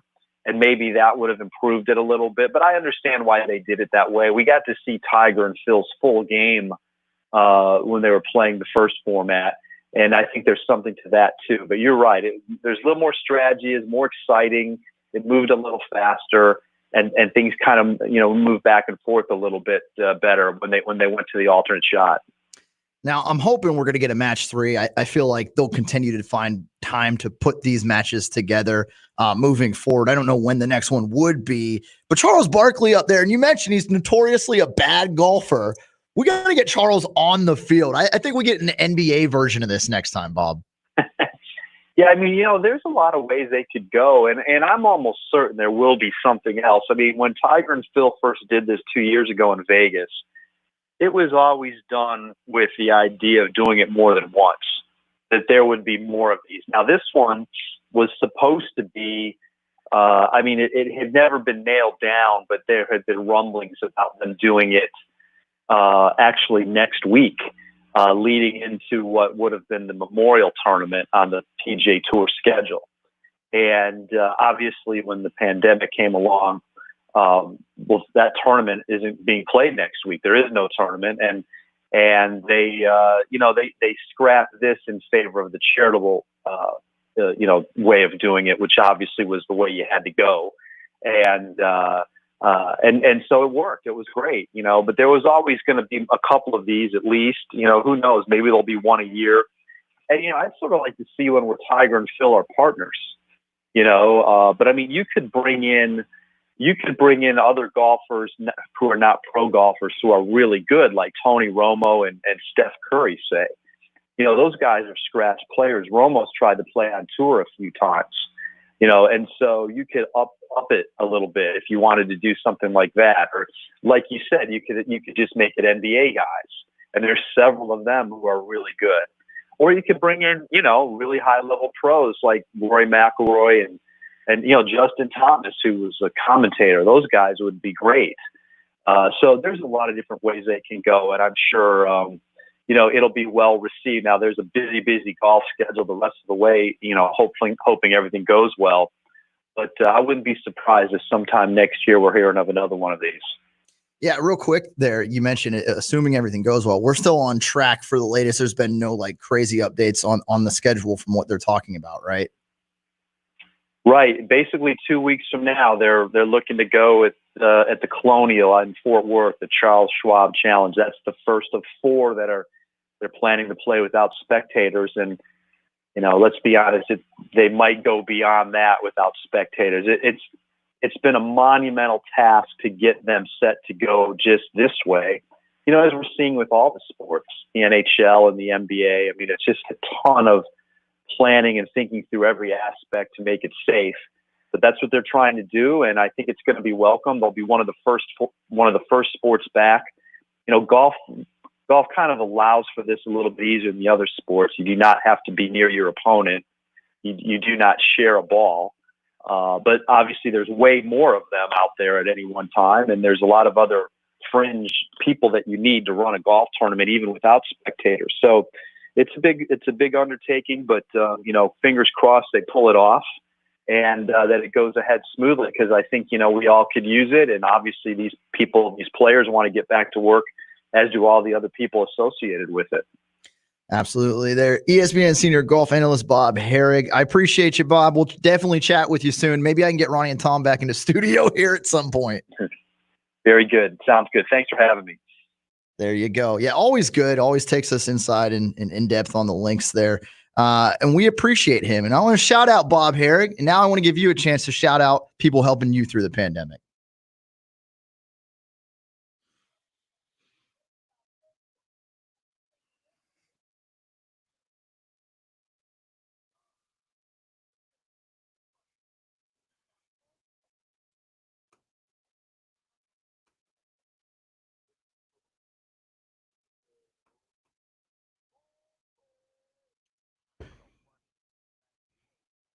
Yes, it is. You know the drill. If there's somebody you want to shout out, if there's a business, anything you want, we got you. We're here to be your vocal piece, your vocal partner in that process. 82945. If you want to text it, you can do so very easily there. Again, at 82945. I'll read your roll call out loud. If you're listening or watching on Facebook and you want to roll call on there, just type in your comment. I'm looking at that too. Obviously, you can get at us on Twitter at 953 WDAE, at Zac on the mic, ZAC on the mic. If you want to call, if you want to take it a step further and shout out somebody, a business that you maybe went to that's open, that's practicing and being safe, or that you're just happy to have back, you can do so. 888-546-4620. And you know what? Did a lot of grocery shopping, a lot of stuff yesterday. Continue to shout out our grocery store employees, from Publix to Aldi to Walmart to Target and everything in between, the Walgreens, the CVS, their employees. I mean, they've been working through this pandemic. They've continued to not only work, but they have a lot of new processes they have to put in. A lot of these shelves have to be restocked more often than normal. So I just want to go out of my way again to do that, to shout out those people. From the 813, a shout out to the Mommy Spot in Tampa, who normally host children and expected mother events. They cannot at the moment, but they're hosting virtual baby expos for new and expecting parents. Looks like next Thursday, May 28th, online. Looks like the mommyspottampa.com. Go check it out there. Again, if you're an expecting mother or a new parent and you're just looking for some advice, some guidance there. So yeah, definitely a lot of people, and I've talked about that recently too. People who had weddings or engagements and then new parents or expecting parents, very tough time for them. I mean, it's one thing to have to celebrate a birthday during the pandemic. It's a whole nother thing to be either working on a wedding or, you're expecting a child. I can only imagine, John. Let me give a quick shout out on the roll call to every parent that had to be a teacher for the past 2 months. Yeah, how's that going for you guys at the Momola household? At the Momola household, my wife is a patron saint. She took it on head on after she got laid off, and the kids are moving on past this week and moving on to summer. So I know Pasco's wrapping up this week or a little bit last week. I know Hillsborough and Pinellas as well, but every parent that thought the impossible and actually did it and got through it, and their kids are better for it, you are better for it too. So my salute to parents that took on that homeschooling head on. And God bless you for doing it, because I saw what my wife had to go through with my two. Oh, my Lord. And I tried to help out where I could. Yeah, what courses did you take? Were you home ec? Like, what did you do? Now, she was like the social studies English. I was the science and math. Oh, okay. So, but my kids were outstanding through the entire process. And shout out to Pasco County Schools for the setup that they had, and the tremendous communication between not only the heads of the school district and parents, but also all of the teachers that teamed up to help out the parents during the entire time. And it was a process. We have gotten through it, and we'll see what happens come the fall, so. I don't know if teachers will ever be more appreciated than they will. Unreal. In the next, 12 months here, whenever things get back normal and kids are able to get back to classes. Yeah. Another shout out here from Jamison Cross on Facebook. Shout out to Integrity Concrete Coatings of Tampa. Don't know if that's a business he's using or is in charge of, but yes, we love to get the shout outs, and you can continue to send those to us here, 82945. You can text it. You can also, again, on Facebook or Twitter at 953 WDAE, at Zach on the mic. Do you feel better or worse about Tom Brady as the Bucs QB after watching him golf? A ridiculous question. Nonetheless, we'll ask it, as well as take another stab at the running back room. And I'm going to throw on my Josh Rosen concept from last Friday. We're going to get with John Ledger from Pewter Report in a matter of moments on the Ronnie TKras Show.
Back in and back at it.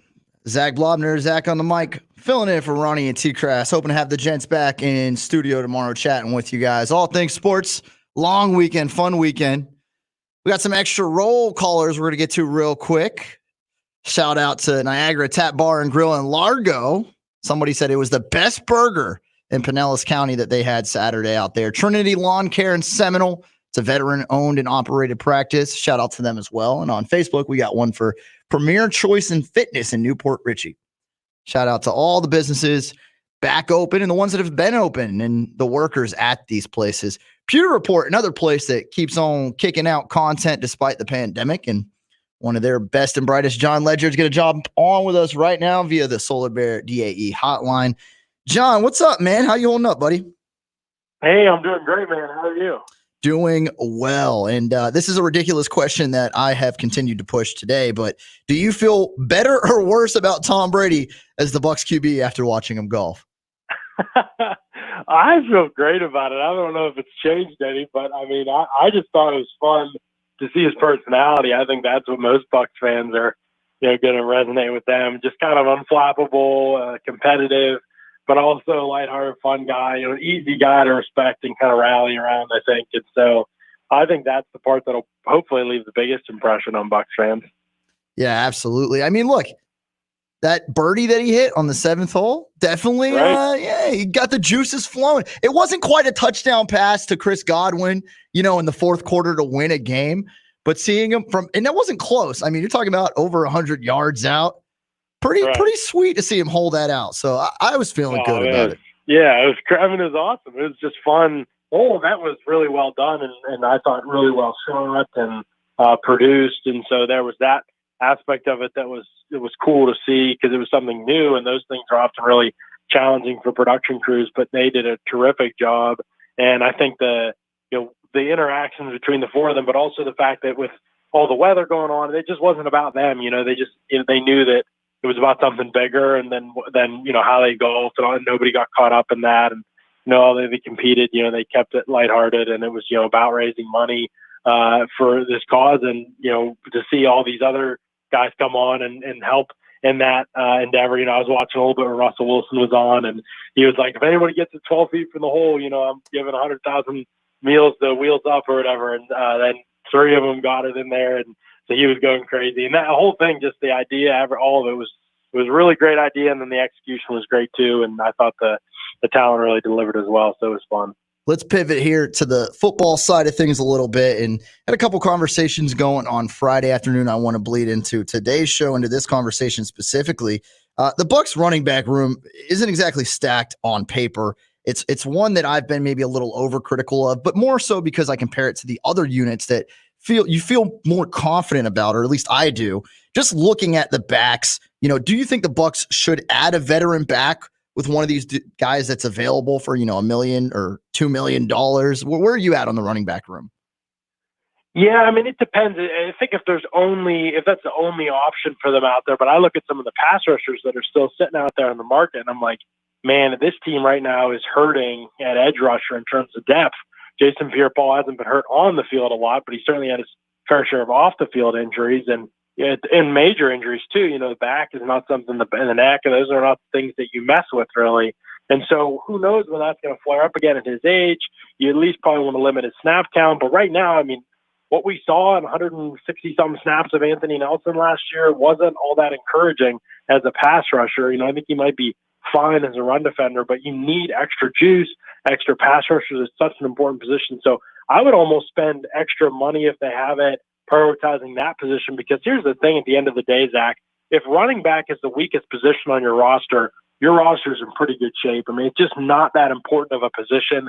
It's more easily replaceable. Basically, the offensive line and the run scheme are operating well. You can get a lot of backs that can produce enough, and the Bucs are going to be throwing it more than they're running it anyway. And so I don't think it's the end of the world. I agree with you. It's not a strength of the team for sure, but I'm also okay with that. I think if they added a veteran, there might be somebody out there who could help for cheap maybe, but more than likely it's a position of youth most of the time. So more than likely they're more likely to get Ronald Jones to take the next step, or a committee of guys to do just fine if everything else is right, like the blocking in the scheme, as I mentioned, than they are to sign somebody off the street who really changes the fortunes of that room. So I'm content with them where they're at, just because I don't think the position is of greater importance, also because they have limited cap space, and I'd rather them spend that trying to fortify the defensive line or the edge rusher spots, because that's the depth that I'm really concerned about.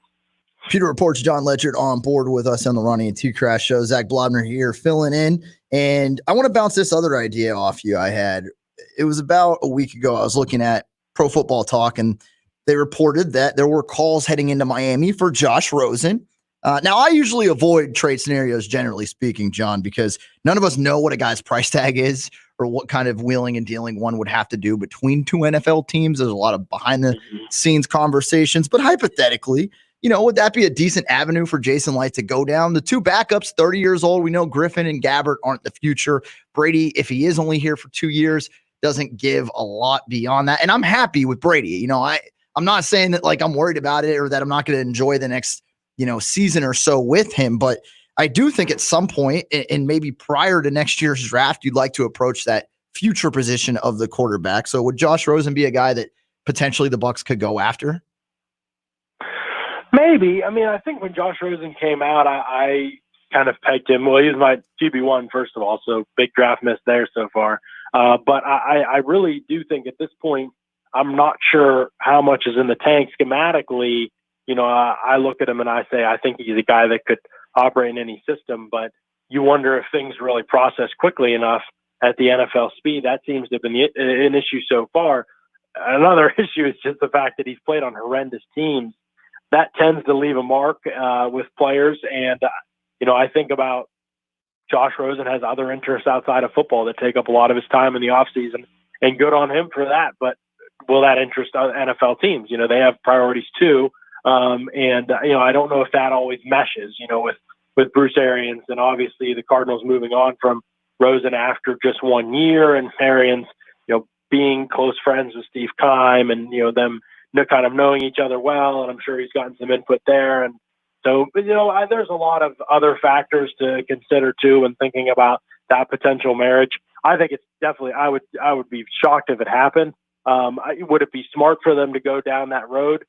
Maybe, I'd still like to believe that there's something to the Josh Rosen thing, but there have not been many quarterbacks who start out this way, regardless of the scenario. You can say the scenario does the quarterback in, or, he just wasn't good enough to overcome the scenario. There's not many guys like that who then kind of bounce back and turn into franchise quarterbacks, which is really what you're looking for. So, somebody will kick the tires eventually, on him and try to see what's there. I would be surprised, I think, if it's the Bucs. Now, John, I see you and a good crew of sports Avengers there is ranking the top 100 NFL players. What's going on with this? I saw you tweeting about it yesterday. I was liking some of the tweets. So you guys are compiling a list of, is it the top NFL players now, or is it just ever? Yeah. So off-season's fun because the off-season is time for positional rankings and player rankings and going back and studying tape from the year and trying to figure out who you'd sort players into tiers and stuff like that. And everybody's kind of laid back and on vacation, and it's nice light topics and easy reading. And so I love, even though it's like the dead period in some ways for the NFL season, for the NFL calendar year, I love the summertime in the NFL because that is kind of a time where you get to have all these fun discussions and get people together. And, there's nothing hanging over us in terms of deadlines and stuff like that. So it's a little more of a relaxed time. So I just got these guys together, Ted Wynn from The Athletic, probably one of the smartest team guys out there covering the NFL today. Eric Crocker is probably the defensive back tape watcher that I trust more than anyone. Studies a ton of DBs and wide receivers. Brandon Thorne, offensive line, defensive line for years and years, has watched every snap of most offensive linemen and defensive linemen in the NFL. So he has a great grasp and handle on those positions. And Ben Fennell, obviously with his work for NFL Network and how much he does studying tape behind the scenes, not even as a part of his job, just going above and beyond. Those guys just have a great grasp of the league. So got that crew together, said, hey, you guys want to put together an NFL, like a top 100 current players in the NFL. We'll start with a list of about 200 that we've kind of already narrowed it down to, just so we're not working from the thousands down on this show. But we'll start with a list of about 200 we've compiled ahead of time. And then we'll just kind of on the show narrow it down, put in our locks at each position group, see how many spots we have left, and then kind of discuss and analyze from there. Okay, who do we see, fill in these last spots and kind of cut people down, and there'll be 5 of us. So, we'll have a tiebreaker in place, and we'll just just something fun for the fans. We'll pump the links out on Twitter.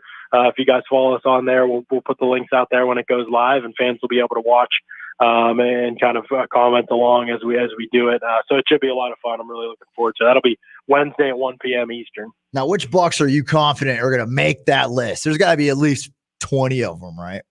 Oh, man. I mean, I was just thinking this actually last night. It's funny you bring it up, but I don't know if people understand how talented the Bucks roster is, because the reality of the situation of them not making the playoffs in the last several years, and there being so many other NFC teams that are making it, and so much of the talk when it did turn to the Bucks was about Jameis, and I just don't think people realize Chris Godwin is a star, Mike Evans is a star, Ali Marpet is one of the best guards in football, Ryan Jensen last year was one of the best centers in football. I mean, you have Rob Gronkowski and Tom Brady here. Now, obviously, if they can get back to their level of play, I'm not sure what we're going to do yet with Gronkowski being out a year. I don't know whether that'll, it'll be kind of like, let's save us a spot by saying we'll wait and see what Gronkowski is now, because it's that hard to get to 100 players. I mean, there's so many good players that are going to be left out of the list, but you would assume Godwin, Evans, Marpet are all going to be locked in there. Brady will be a lock in there.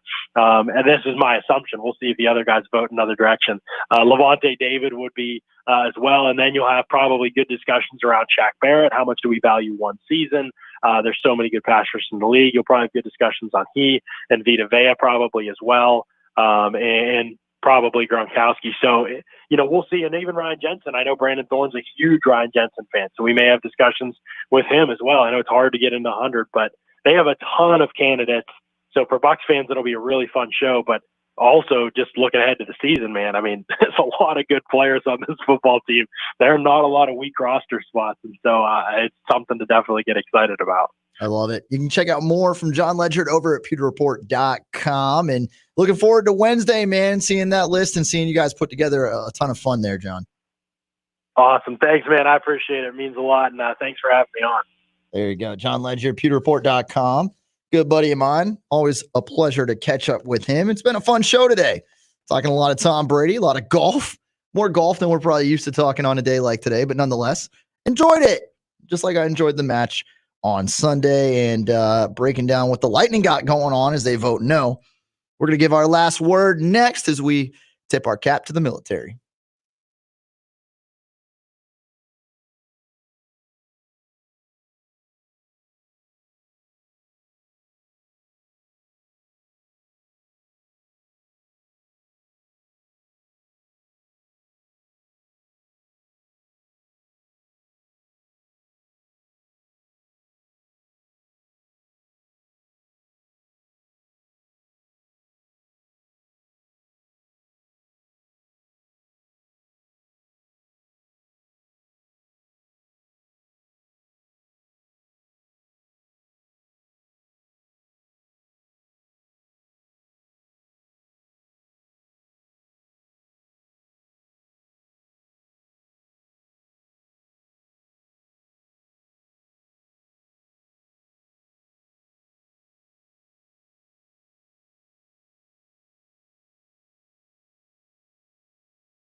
Don't be afraid to thank somebody in uniform, a military member, for their service at any point, at an airport, a bar, the mall, wherever. And it doesn't have to be Memorial Day or Memorial Day weekend or the 4th of July or Veterans Day either. Letting these brave men and women know that they're appreciated is just the simplest of gestures, but I feel like it's a necessary one for all of us. Look, I didn't serve, but the stories from some of my closest friends, some family members that have served, are heart-wrenching. And you guys know I'm big on mental health and the awareness of it. And these same people that risked their lives for us need us to be there for them when they return home to a life that can be an impossible adjustment. God bless our military, and never feel weird about walking up to somebody in uniform again and thanking them for their service. Yeah, it's something, and I know a lot of people like say that on social media and stuff too, when it is one of these somber holidays, you know, whether it's Veterans Day or Memorial Day, which is even, you know, more of that ilk. But some people might feel uncomfortable walking up and, you know, saying thank you or knowing how it's received. I've always been told from people that have served that they're super appreciative of it, that they have no problem with somebody coming up and saying it to them. So, you know, I just want to point that out again. And I'm a big mental health advocate. So, yeah, a small gesture can go a long way. And I'll just kind of leave it at that. It's been a fun show today. Hoping to have Ronnie and TKras back as expected tomorrow. I know both those guys eager to chat and talk a lot about the sports. You know, from the Lightning voting no on the playoff format, the Rays back at the Trop working out, and then the Bucks. I mean, whether it's Tom Brady golfing or some of the other news and rumblings from around the team, just a lot to dig into with them. So I'm excited to have those guys back. I appreciate you all being on board with me, though, the last 2 days on air, I should say. John Mamole on the other side of the glass helping me fill in and hold it down here. Happy to have you back in, John. It's been weird, huh? It has been. This has been 2 straight days in the office, and the calendars still say April. So can't wait to see what happens the next time I'm in the office. Yeah, hopefully not as long of a in between period. Yeah, I mean, it's really weird to think that. Like, you know, I don't know when the next time I'm going to be in this building is. That's the weird thing about this whole pandemic is, like, I know I'm here to kind of fill in and help out, but when will that be next? Yeah, no, it's a good point. I mean, and you know, Ronnie and Tom have been remote. I know Ron and Ian are back in the studio. We don't know when all of the shows, and it's not just for DAE, but a lot of the stations. Only some of the shows are back in, some aren't. As we slowly rephase everybody back in, it's certainly something. Even though now we're adjusting back to stopping adjusting, right? Like we've been adjusting for the pandemic, but now like we're adjusting back to not normal, but some of the common practices we had in place. And I'm sure there's a lot of businesses doing we that. have systems in place which we worked a long time over time to figure it out, and now we're just trying to kind of unwind what we wound up. So look, it's good for me just to be back in the building, and I know there's a lot of people that listen to this radio station that have reached out and talked about how they've continued to struggle, you know, working from home. And that they're just hoping for a little sense of normalcy. And the good thing is that, you know, although we are apart every single day, the good thing is that the station is still on every single day. Yep. And you guys in the morning, and Ron and Ian and Pat and Aaron, the Tampa Bay Rays and Lightning with their replays at night, it's providing a sense of normalcy that I think a lot of people really need right now. And I'm just glad that we can continue to do that. Absolutely. And we continue to do it even after the show today. Dan Patrick up next. He'll have Charles Barkley on at 9:20. Pat and Aaron with Andy Freed around 1. They start at noon, though. And then the Ron and Ian show with Jay Retcher from 3 to 7. They got a lot of good stuff on their program as well. Big shout out to Joe Smith from The Athletic, John Ledger from pewterreport.com, and Bob Herrig of ESPN.com, all for joining the show today. And shout out to you guys. Thank you for joining the show today. Like I said, Ronnie and TKras expected to be back tomorrow. I'm Zac Blobner. I've been filling in for those gents, and I will also be back tomorrow to push not only the buttons on the board, but hopefully the buttons of the host and get them up and at them. All right, y'all. Enjoy your Tuesday and grab some extra coffee. It was a long weekend. Cheers.